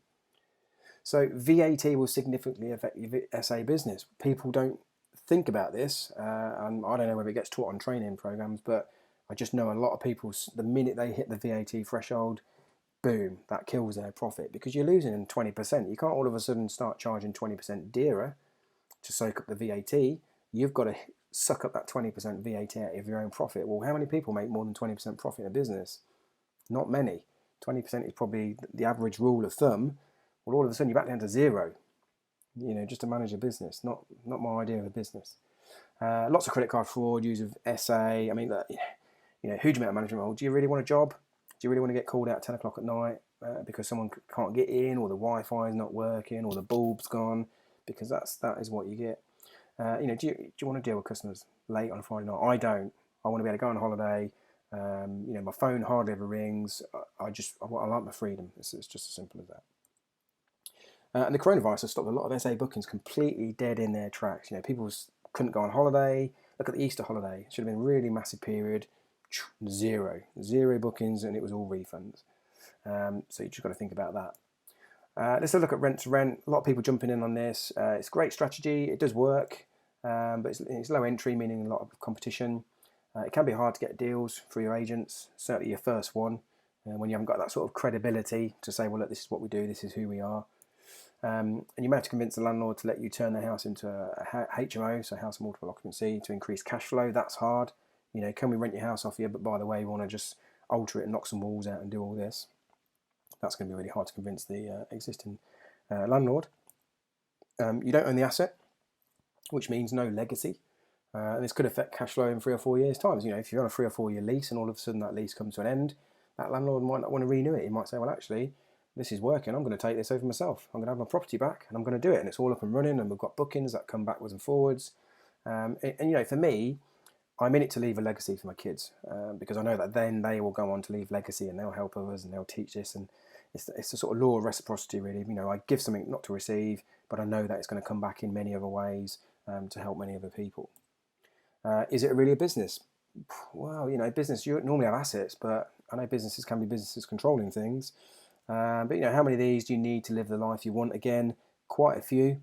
And again, once you get probably 6 to 10 properties, you might want to hand with somebody managing those properties as well, which is going to cost you a big hit on your profit. Deal packaging, it's very low entry, so it's a crowded strategy. The market is steady with green shoots again. It's not many motivated sellers. I think, if people can sell on the market, why do they need to go to a deal source or a discount? They just don't. Why would you sell a deal with 25% discount for you to only make £3,000? That's typically a deal sourcer's fee. So a lot of work for £3,000. You can do them, quite often, but I think you'll find, they just don't come in every single time at the end of the month. So it's hard to find the right deal for the right investor at the right time. This is what deal sourcing is about. It's about pairing up the right property with the right investor at the right time who's got the money and can complete. Really, really hard. So many deals just fall out of bed and ruins your credibility. That's what I'm saying here. Lots of investors will pull out as deals take a long time. And you can't time it to sell one deal a month to replace your income, as people teach you. People say, well, look, let's go and do a deal package, and you complete on one deal a month, you make £3,000. Yeah, you've got £36,000 a year. There's no way somebody can time a deal to complete every single month on the same day. You're probably going to get 2 1 month and then nothing for 3 or 4 months, possibly. And I'm just talking hypothetically as a scenario, but you cannot time a deal to complete on the 28th of every single month so that you get paid as a salary. And to me, that's quite risky. So commercial conversions, there's one on the right that I did. It was an office to 34 apartments. It's quite a big building. This was one in Harwich, used to be an old customs house. This is a great strategy if you can make it happen, but you've got 34 apartments there. That's a big deal for a lot of people. And it's hard to find good deals, because the market was crowded a few years ago, once they made permitted development sort of permanent. Because everyone wants the office to residential because it's the holy grail, because you don't need planning. It's then under permitted development it used to be 80 quid, it's now 100. And that was it, £100, and you got permission to convert it. But they're always going to take longer and cost more money than you expected, because there's lots of changes that can be making. It's only when you sort of rip the building apart, you start finding some asbestos or some structural problems or alterations. Things don't quite measure up as the surveys, and they just cause delays and cost money. But it can be hard to find a contractor who can manage a project like this. That's the other thing. A lot of contractors are not geared up to do projects of this, so they're going to stick big prices in to cover themselves. And ultimately, you have to sell all the units at once. So you can sell off plan, but you can't let people go and live in a building half finished. And it's all about timing, isn't it? You've got to try and get people who want to move in. Well, they're going to want to move in within 8 to 10 weeks of buying it. So it's really hard to start selling these things really early and getting deposits and keeping those people committed into the purchase. And people waste their time looking at a lot of these huge conversions. So I know a lot of people that have gone out to do commercial conversions as a strategy, and they look at buildings like this as a first one, and the reality is they're simply not going to get the lending, and they are guessing at their build costs, because projects like this are really, really complex, to work out unless you're, sort of, I won't say qualified, but you don't have to be qualified, but unless you're knowledgeable and you understand build cost and project durations, professional fees and all that and what's involved, you're going to struggle to get accurate build costs on that and have the confidence to be able to put offers in and raise the money, be able to pitch it to your investor and say, well, look, you lend me the money for that, I can build that with my eyes shut. There's not many people around that can do that. And obviously, this is the one that we do. It's large, chunky profits, life-changing 6 figures from one deal in 12 to 18 months.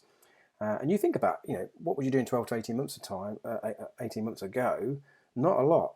You can probably remember it's like yesterday. So 12 to 18 months will go quick.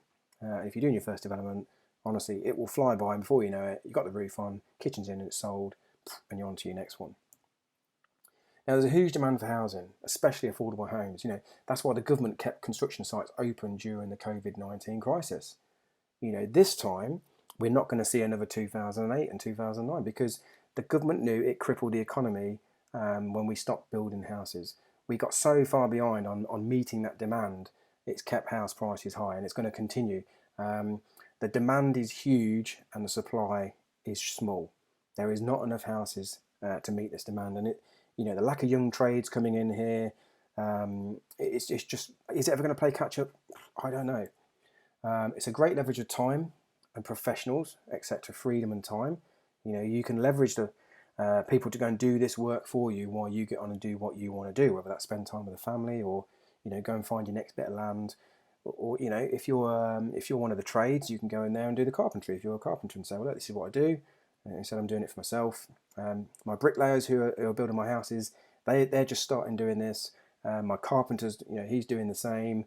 They're starting to see what we're doing and saying, well, hold on, we're where you were, we're just going to copy what you're doing. And that's exactly what they're doing. They're copying the system. Now you haven't got any overheads or job creation. When I say no overheads, not really. I mean, obviously you've got a company to set up, which is nothing. You can set a company up for like £8 or £9 online, but you haven't got the overhead. You haven't got any staff because everything's bought in as a as needed situation. You don't need to employ people. You just bring them in as contractors or main contractor or as professionals who charge you their fees.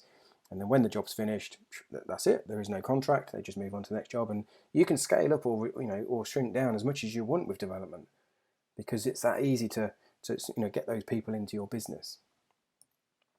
The good thing is it's predictable build costs and profits. So we're not speculating. Again, with the conversions, I see so many people spending 60, 70, 80, £100,000 converting a house into a 6-bed HMO. Crazy money. But they're employing a builder who's probably a carpenter or bricklayer. I'm not stereotyping any particular trade here, so don't have a go at me. But what I'm saying is it's normally one trade who tries to manage the whole build, and they don't understand the whole build costs, so they're putting in a big price to cover them because they're going to have to then be responsible for getting the electricians in and the plumbers in.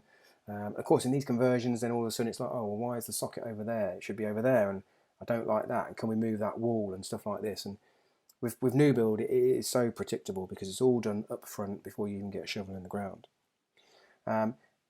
Speed to make money. So how many of these do you need to quit your job? Well, we've already told you that you can get paid £2,000 a month to manage your own build, up to £4,000 if it's a bigger development. For most people, that's enough for them to walk away and quit their job. But it's just a system to follow. So the other thing is, most strategies and jobs will not get you where you want to be. You're not going to be able to afford cars like the Range Rover SVR. You're not going to be able to afford the luxury holidays and staying in the big chalets. You're not going to be able to spend more time with your family.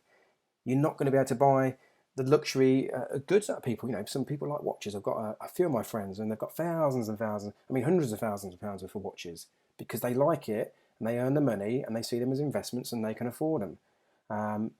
Charity. It's as simple as this. You cannot give £50,000 a year to charity if you earn 25 grand a year. It's just the maths doesn't add up. And for me, I want to give a lot of money to charity. I want to raise a lot of money through what I'm doing for charity. I like to give back. I like to help people. It's very rewarding. It should be something that every single person does on the planet. So most strategies and jobs will not get you where you really want to be. And you've only got to look in the car park of the place where you work and look around at the cars that are in there and you'll think, okay, yeah, it's full of average cars. And it's average because, it is just average. So can property development get you from where you want to be, or at least far quicker than what you're currently doing? So that's the way I like to see it. It's going to get you there far quicker than what you're currently doing for most people watching this video. For me, it really was an obvious yes. So why is property development? You are simply the jigsaw assembler. This is the way I like to look at it. So it's a little graphic that I've put together. You sit in the middle, and this is your power team. You're surrounded by your power team who all communicate with each other. They all pretty much know what they're doing. They just need a little bit of guidance from yourself. But generally, you'll go back to a different member of the power team to get the guidance to then go back to the next member of the power team, or you will connect those pieces of the jigsaw so they communicate with each other. But this is the reality of property development. It takes just as much work, if not less, to build a house as it does to refurb a house or convert one into a HMO. And that's from my experience. I've done lots of houses up. I've converted lots of houses. I've done lots of refurbs. And I've built a lot of houses. I've built over 200 houses in my time. A lot of these for other developers and for private customers. But reality is, when you add up all the time and all the running around, fetching the materials and doing all the changes and alterations and trying to get all the trades, it takes just as much. 14 weeks to build a house. That's not long, and you can sit in the middle of that jigsaw quite comfortably. What if I don't have any experience? Everyone sort of says this, so just follow the architect's plans. The architect will draw the plans, and then building control will acknowledge those plans. Planning department will acknowledge those plans. The builders, bricklayers, carpenters, all the trades, or even a main contractor. So a main contractor is one that manages all these trades. They will just follow those plans. The 10-year structural warranty is based on the plans which have been passed by the planning department and building control. The estate agent can sell the house off the plans. It's called off plan. The broker can get you the finance because you've got the building designed and the gross development value, the GDV, and the lender will fund off that development because it's been backed up by all these professionals and they've done their own due diligence. So it really is as simple as this. You get the good architect to manage the rest of the professionals, and they all just communicate with each other, and you sit in the middle. So it's pretty simple. Now, I just want to tell you and make sure you understand this. This is not a get-rich-quick scheme, and that's why it works, in my opinion. So check out the FTSE 100 or the FTSE 250. So these are top 100, and then the next top performing 250 wealthiest companies. The ones that earn the biggest profits in the UK, and check them out because you're going to see Barratt's in there. Persimmon Homes. I mean, they made £1 billion profit in 2019. £1 billion. Now, I'm not saying they turn out the best houses, but just like McDonald's doesn't make the best burger, you don't have to be the best. Okay, so Persimmon's only £1 billion profit. Bellway, you got Bovis Homes, Galliford, Crest Nicholson, Berkeley Group, who are going into modular housing, Taylor Wimpey. So all these big house builders are in the top few hundred companies, and look, it speaks for itself. Developing makes large money, and it provides great places for people to live. So let's have a look at another quick case study. So this is a pub we've got. We're going to demolish it, and that pub is a failing pub, and we're going to demolish that, and we're going to build 3 nice houses, and we're going to keep those. We're actually going to build them and rent them out ourselves. So we are going to build a portfolio with new houses, but these ones we'll hang on to. This is part of my legacy, so to hand over to my kids when I'm gone and I'm no longer on the earth. This will keep feeding them forever. This will keep giving them money, whether they're traveling around the world, living in a nice house, they've got their own kids, my grandkids, whatever, grandkids, and this is my legacy. This is the gift that keeps on giving. This will keep paying them forever and keep going up in value and keep giving them rental income. And that's, for me, that's peace of mind. I know that if I was to die tomorrow, my family is covered and they're sorted and they're looked after, and I'm not going to leave them in a load of mess. And again, I'll just quickly sort of diversify here, but if you're a tradesman, the chances are you've got no pension, you've got no assets apart from your own house. What are you going to do when your body is starting to get a bit knackered after 50, 55 years old? What are you going to do when you're 60, 65, 70? You're not going to want to live on a state pension of £120 a week, trust me. That is not enough money. That is not even survival money in the UK by the time you've took into account your council tax and that. So this is the legacy. This is why I'm doing it. This is how it's all going to work. For me, I've got peace of mind. So this one's an 8-month build time. We're going to refinance onto a commercial mortgage, so the tenants will pay down the debt. So eventually these will be mortgage-free and unencumbered. There's £180,000 tax-free profit. Now, we won't pay any tax because we're keeping hold of them, so we're not releasing our profit. So this is it, isn't it? You can build houses, 0 tax to pay. Going to cash flow £1,500 a month. Obviously, that's for life as long as they're fully tenanted, and that will then increase once the mortgage has been paid off completely. There's no stamp duty to pay on this because we bought a commercial building, and new house, get a premium on rents. So that's the good thing, and we're building a legacy for my kids, which is very important to me. And I'm sure if you're watching this video and you've got a family, you would want to do that too. Why wouldn't you? You want to make sure that your family is supporting. We're trying to sort of help our parents as well, and we can't do that if we can't even look after ourselves. We can only do that by doing what we're doing. So what am I doing now? So like I said, life's very different for me 4 years on from when I sort of started. I do a lot of speaking. I get asked to go and speak at events and tell people about what I'm doing and inspire people. If you look at the top right hand or on the bottom right hand pictures there, that's me running some retreats. So these are retreats where we go away and we spend a week locked away in a villa, and we brainstorm on people's businesses. I help people really figure out what they want to do and work out how they're going to get from where they are to where they want to be. And we basically create a sort of 5-year plan with a 3-year goal and a 1-year goal, so short, medium and long-term goals. And we map out what their strengths are, their weaknesses, what they like doing, what's the reason why they want to do it, what help do they need, for example. And these are life-changing retreats, and we're looking to start doing these again next year. Just very rewarding for me because I've had people leave their jobs from doing stuff like that. People going to buy more properties, increase cash flow, which is obviously still gets that money flowing and creates jobs, for example. So they're fantastic. I do a lot of mentoring, I do a lot of training, live events, and I just try and help people replicate what I'm doing. I've come from working 100 hours a week, and I'm not, I'm nothing special. I just think, look, if I can do it, anybody else can do it.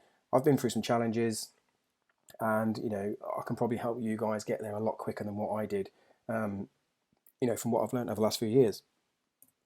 But you've got to have this.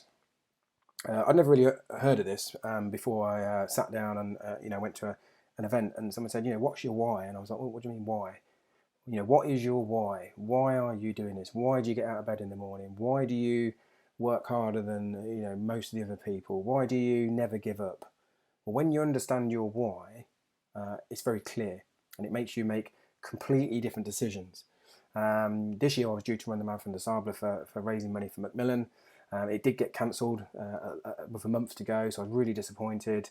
That was me out in Tenerife on a sort of 2-week training holiday. Like I said, I was in Tenerife while the bricklayers were working. This allowed me to go and do what I wanted to do.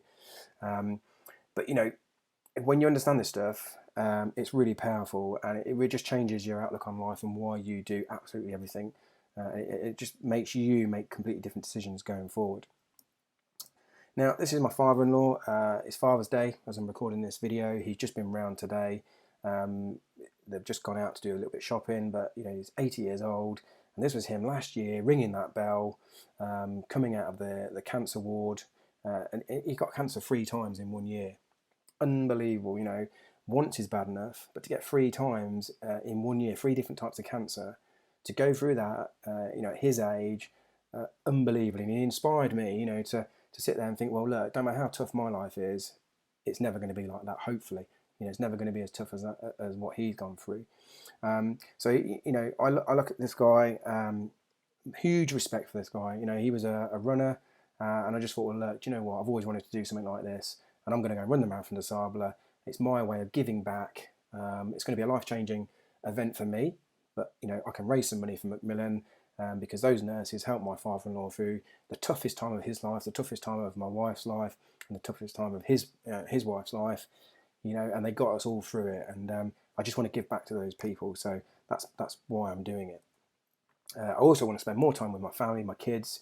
Every day at work, it's not work, it's just great, inspiring my kids. We get to travel the world and go to some amazing places. Burj Khalifa, I'm sure some of you know that, the tallest building in the world. Well, amazing. Everyone should be up that building at some point in their life to check out those views. It is incredible. But this is why I do it. I've got passion into what I do, and passion to helping people do the same, because it's simply life-changing in what I've done. I want to do a lot more of this. This in effect you could say is like a vision board. I love my skiing. I love, I like my vans. I like driving a van rather than a car. I love cycling in the Alps. I love the Alps. My dream is to buy a house in the Alps, and that's something that we're working to at the moment. Our next development will possibly, get us that sort of place. Me and my little wife like having nice holidays. We've got to make up for the time where I did work all that time, and we can now leverage that business out. So this is why we're doing property development. It allows us to do this. It allows me to go and play golf all over the world. We played golf in Tenerife when I was there, £180 a round. That's not a cheap round of golf. Probably by the time I lose about 50 balls as well, it can get pretty expensive. But you've got to understand why you're doing it, and once you understand that, it's just a game changer in what you're doing. So, the other thing is, I don't want to settle for being average, and you don't have to either. We only have one chance on this planet, so let's make the most of it. I said I'm a big fan of Grant Cardone. I've been to see him a couple of times in Miami and Las Vegas. Like I said, I've invested a lot of money into my education and my personal development, and that's a great audible or book if you want to read it. Be obsessed or be average, and that is a reality. You can't be both, but you can be average or you can be obsessed, and I just prefer to be obsessed in what I'm doing because I really enjoy it and I love what I do. So what next? Do you want to start with buy to let, the HMOs, the service accommodation, rent to rent, deal packaging? Do you want to continue with buy to let, HMOs, service accommodation, rent to rent, or deal packaging? We've gone through all those strategies, commercial conversions. Do you want to stay in your job, trading your time for money, for a boss you don't, maybe you don't like, maybe you like your boss, maybe you are the boss, I don't know, but do you want to stay doing that for the next 10, 20, 30 years and getting the same results? Because this is Einstein's theory of insanity, isn't it? You can't expect to do the same thing over and over again and get a different result. And that quote there, when I heard it for the first time, I was like, wow, that is exactly right. What if I keep doing the same thing, I can't expect a different result. I'm just going to keep getting the same result. Or do you leverage the professionals and make decent money through property developing to gain financial freedom quicker? And that's what it's about, isn't it? It's about getting there a lot quicker, enjoying what you do, helping people along the way, and just life's a bloody good, enjoyable journey along the way. So let's just talk about this case study. We complete on this one tomorrow. So tomorrow's Monday. I'll be posting about this on social media. I'm not sure this video will get out before tomorrow. It may come out just after it, but this is when I'm recording it. So we've done this by a regular letter drop. It cuts out the competition. It cuts out the middleman, so there is no middleman interfering between you and the vendor. It de-risks your project by doing it with option agreements. So basically, we've gone into a legal agreement. We make a bit of money on the planning gain. We gain the biggest profits. It's as simple as that, because we're taking the development through from start to finish. So you could say we've got the risk, but we've already de-risked this by speaking to highways.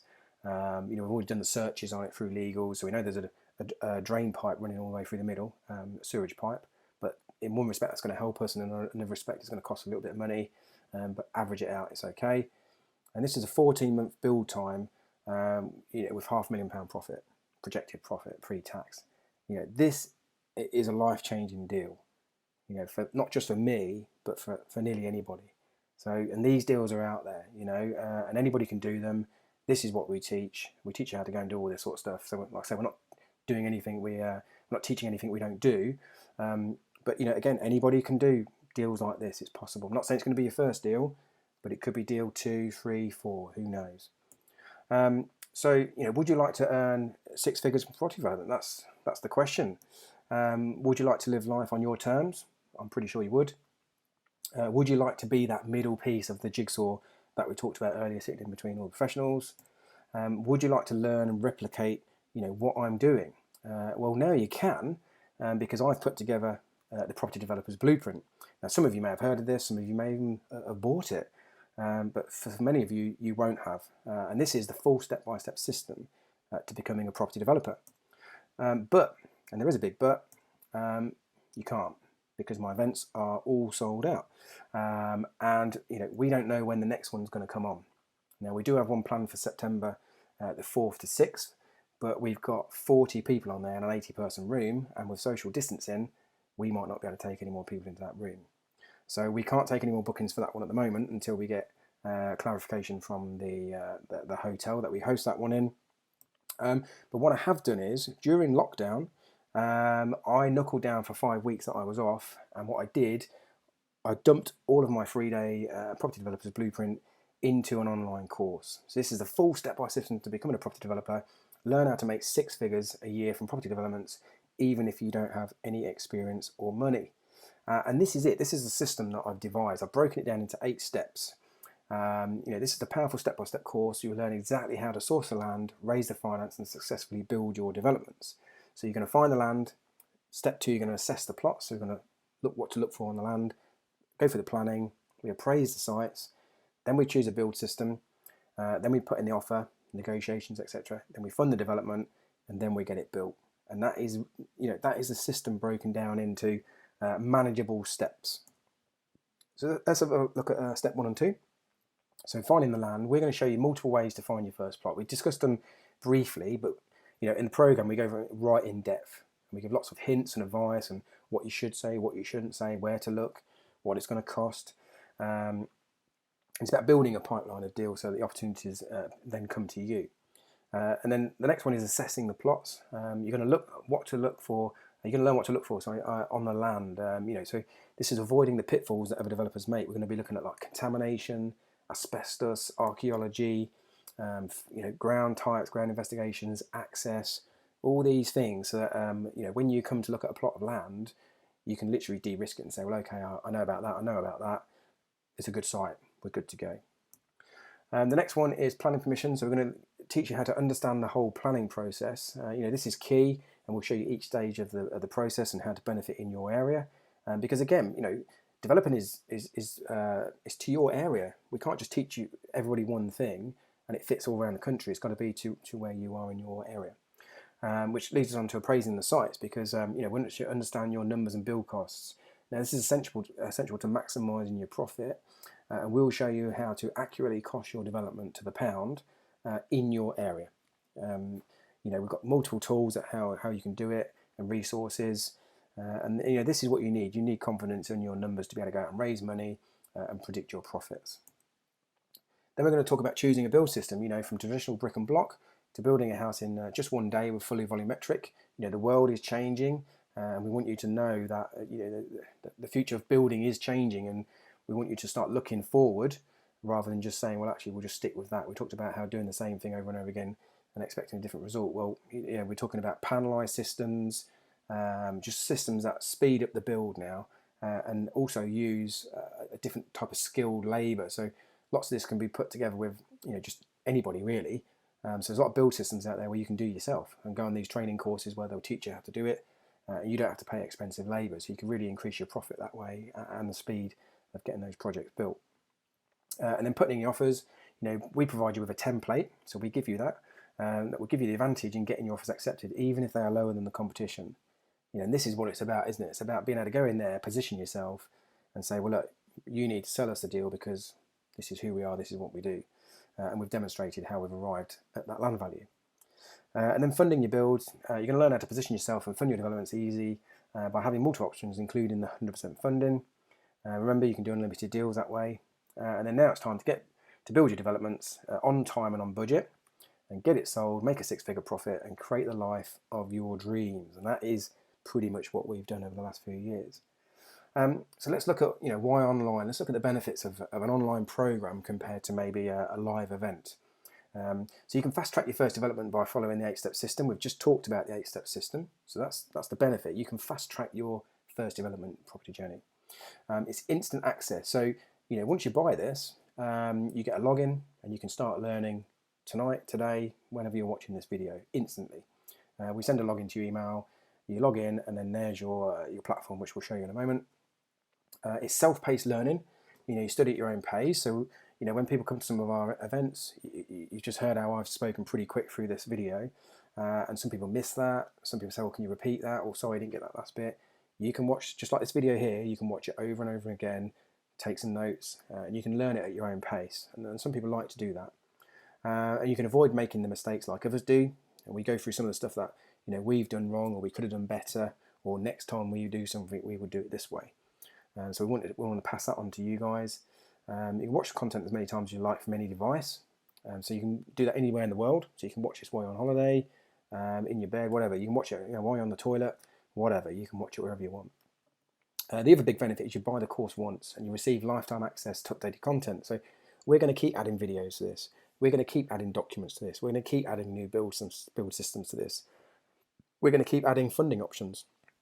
We're going to keep adding lots and lots of information over this. In this, we want to keep building this program that we've built over time, because the world is evolving, things are changing. We're learning more stuff every time we do a development, just like you will, and we want to pass that information on to you. So once you bought the course once, that is it. You will get lifetime updates forever. And there's no staying away in expensive hotels or away from your family with with online courses. It's instant access. So the other benefits, you can gain confidence and develop the mindset of a property developer, and that's key. That's really good. You can create a business to work on your terms, not a job. We want you to create a lifestyle and a business, not a job. Generate life-changing sums of money from each development. Get paid $2,000 a month to run your own developments. Well, that could be $4,000 if it's a bigger development, maybe 5 to 10 houses, for example. The demand for housing is growing. The UK cannot build houses fast enough, and it's the greatest strategy to leverage others. Simply as that, because you saw the jigsaw puzzle. And there's me sat out on my terrace opposite the golf club, overlooking the golf club there with my bike in Tenerife. That was February this year. You can go back on my social media and you can verify that. You'll see me there. And I did a webinar from similar to this while I was sat on that terrace, and the bricklayers are back on site working, and everyone was out there doing the work while I was there living my life on my terms, how I wanted it to be. So this is what you get. You get 130 plus videos. Now remember, they're going to keep adding, so that will grow. You've got 11 plus hours of content. Now 11 hours might not, does it sound a lot? I don't know, maybe it does, but that's a lot of videos to watch. And some people may binge the videos, some people may just do one step at a time. Some people may jump to another step, just the funding step, for example. And there's various documents in there as well. And this is what you're typically going to get when you log in. So you can see across the top there, you've got your 8 steps. You're going to get a video there. Some of these videos range up to about 20 minutes long. And like I say, the benefit of the videos is some of them are screen capture. So just like you're watching my screen now, I'm recording this. This is how some of the videos have been put together. And you'll be able to see where my mouse goes, some of the websites I go on, where I click. You are literally following me one by one. And you can see down the bottom there, it says 11% completed. So you've got a track there so that you can see your progress through that course. And of course, when we get a new course or a new program put on there or some new slides or something, that will obviously be notified on that track, and then you can see which ones you've got that you haven't done. So that's pretty much what you'll get. It's really, really great, and you can click on, there's a little pink heart to the top right hand corner of the screenshot there, and you can save some of these as your favourites so that you can go back to them and maybe watch several over them and over again. So let's have a look at some of the people that have been on my training and just worked with me really. So Grant Spielman, having attended a reasonable number of training courses, it was refreshing to feel that every piece of knowledge and information was passed on to allow you to feel confident enough to go out and find the land and start your own development. This is what the training is about. It's about giving you all the knowledge, step by step, giving you the confidence to go out and find your first development. This is the course in a nutshell. And the course was literally packed with information, but it was delivered in a clear and concise manner. I do speak a little bit slow on some of the training videos. Grant's given a nice little testimony there. Dirk, so he's an architect himself, well organised and well presented event by Andrew Hubbard. Andrew is a very practical, and his experience in the built environment makes him a very effective presenter and trainer. The attendees on the day was also very responsive, and there was a good discussion during the sessions at breaks and dinner on the first evening. I look forward to working with Andrew and other members. So I mentored Dirk personally. He's on my monthly mastermind program. But he's given us a recommendation as well. We've got Josh, excellent 3 days of Andy and Sam. So Sam's my wife. She's the backbone to the business. Taken more from the developer's blueprint than any other course I've done. Now, some of you will have been on a lot of training courses. He even says there, Sam's a bit cheeky, mind you, with a smiley face. But he's done a lot of training programs, and he just said, this is just by far the best because of the information and the way you've explained it. I can clearly see you're teaching what you do, not just passing on somebody else's information. Got Mark. Mark's a site agent for one of the big house builders. Great course, well set out, and has a wealth of experience about housing development. And I've learnt a lot over the 3 days, and the costs were very good for the content. Great banter too. We've got Matt. I thoroughly enjoyed 3 days. Lots of really useful information. Breaks down the process into understandable parts. Would highly recommend it if you're looking to progress your property career or move into property development. We've got Mark, an invaluable 3 days training. The style of teaching suited me perfectly with lots of practical examples which built my confidence. And he's an expert at getting things done. He knows how to get deals across the line and is able to demonstrate his expertise in a way which is easy to obviously understand there. But these people that have been on the course, and these have all got the online course as well, and they understand it. They've been on lots of training programs, and they see how we're doing things slightly different. Another guy called Andrew, essential training for first timers and even developers with experience to expand their knowledge and learn the basics and get the confidence to go out and take action. This is what we want. We want people to go out and actually go and do this stuff with the right confidence. So what I'm going to do is I'm going to give you guys some bonus, because this has been a long video and you've had to sit there, and I don't know whether you've watched it in stages or whether you've actually managed to sit there and watch the whole lot. But I want to give you some bonuses, and what I'm going to do is I'm going to give you my deal analyzer. So this is relevant to step 4. And we talk about all the build costs, and what you do is you put all this information into the deal analyzer, and it basically spits out your profit at the end, and it tells you how to adjust figures so that you can make sure you get that right figure. So it's a spreadsheet that we've put together, and we're going to give you that, and we put the value on at 997, and because it's ready made, you literally just plug in the numbers and it spits out all the costs. And this is the deal analyzer that we send off to our brokers or our investors. We would send it over and say, look, we've completed the spreadsheet, this is what it is. So this is that template that allows you to use this, fill it out yourself, that's ready, done for you. So we're going to give you that as a bonus. We're going to give you the land appraisal checklist. So this is when you're looking at land. So this tells you all about the things to look out for, like the access, the asbestos. And it's a bit of a tick list, and you can put some notes on there. And this is just what you need when you go out looking at all the plots, because there's too many things to remember, and you could miss something off there. That's going to cost you a lot of money later on down the line if you've missed it off. So land appraisal checklist, that could save you hundreds of thousands of pounds. The offer pack template. So this is the one where we can get offers accepted lower than other people. especially if we're going to do joint ventures with landowners, for example, or agents, or if it's our first deal. Just give you that confidence. And we're going to give you the offer pack template. You can literally just click and drag your own things into there about the deal. We've also got a private Facebook support group. Now, again, put a value on there, 907, but reality is it's probably worth thousands, because we're building this community of like-minded people. You could do joint ventures in there. You could live just up the road from somebody who's been on our course as well. So great networking. And whenever somebody asks a question in that group, I will answer it, and of course then the whole group benefit by learning from that answer, so that they don't have to sort of think about that question 6 months down the line. That's the whole point of the Facebook support group, is that one, they get the support, and they kick up the butt for myself, but it's about that. It's when one person asks the question, everybody learns from the answer. So really, really great there. And we've got lots of active members in there now. So the total value of that is 3488. So quite a big bundle bonus. I'm going to give you that as part of this package. So Andy is another guy that's attended it. Near the end of a great weekend with Andrew and Sam, both so friendly and helpful. The information he's given us goes way beyond what I've received at any other training course, and happy to answer any questions. And this is it. That's the whole point of the Facebook group. I'm always happy to answer any questions that people get. I feel confident now that I can start a career in property development as my preferred strategy. If you're thinking of land development, I wouldn't hesitate to recommend developing homes. So that's really good. And again, you can see there, been on other training courses, not quite got what he was expecting, didn't get all the answers, didn't leave with the confidence, whereas on our training, they have. So Aaron was honestly the best course I've ever been on. Thank you very much. A mind-blowing couple of days. He just talks about his mate that he dragged along kicking and screaming. Even he liked it. There's another one there, sorry, it's beyond that slide, but he's basically saying, yes, I agree with you, Aaron. There's Penny, brilliant for 8 days on the Property Developers Blueprint course. Bill, really enjoyed the last 3 days. Think about doing a course, and there's some brilliant strategy. And you can see quite a few great course, all you need to know to start your development. So we're getting lots of testimonials from people, all positive feedback. Never had any negative feedback whatsoever from anybody.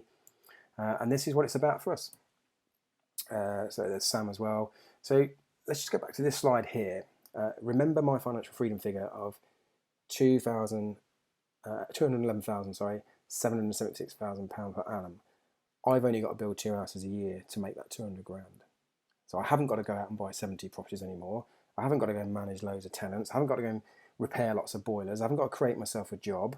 I only have to build 2 houses, which, as you know, I can leverage trades to do that. And that is it. That is as simple as that. And you can do the same. You can replicate that with this Property Developers Blueprint. So lots more reviews coming in now. Now the online course has been out there a few weeks.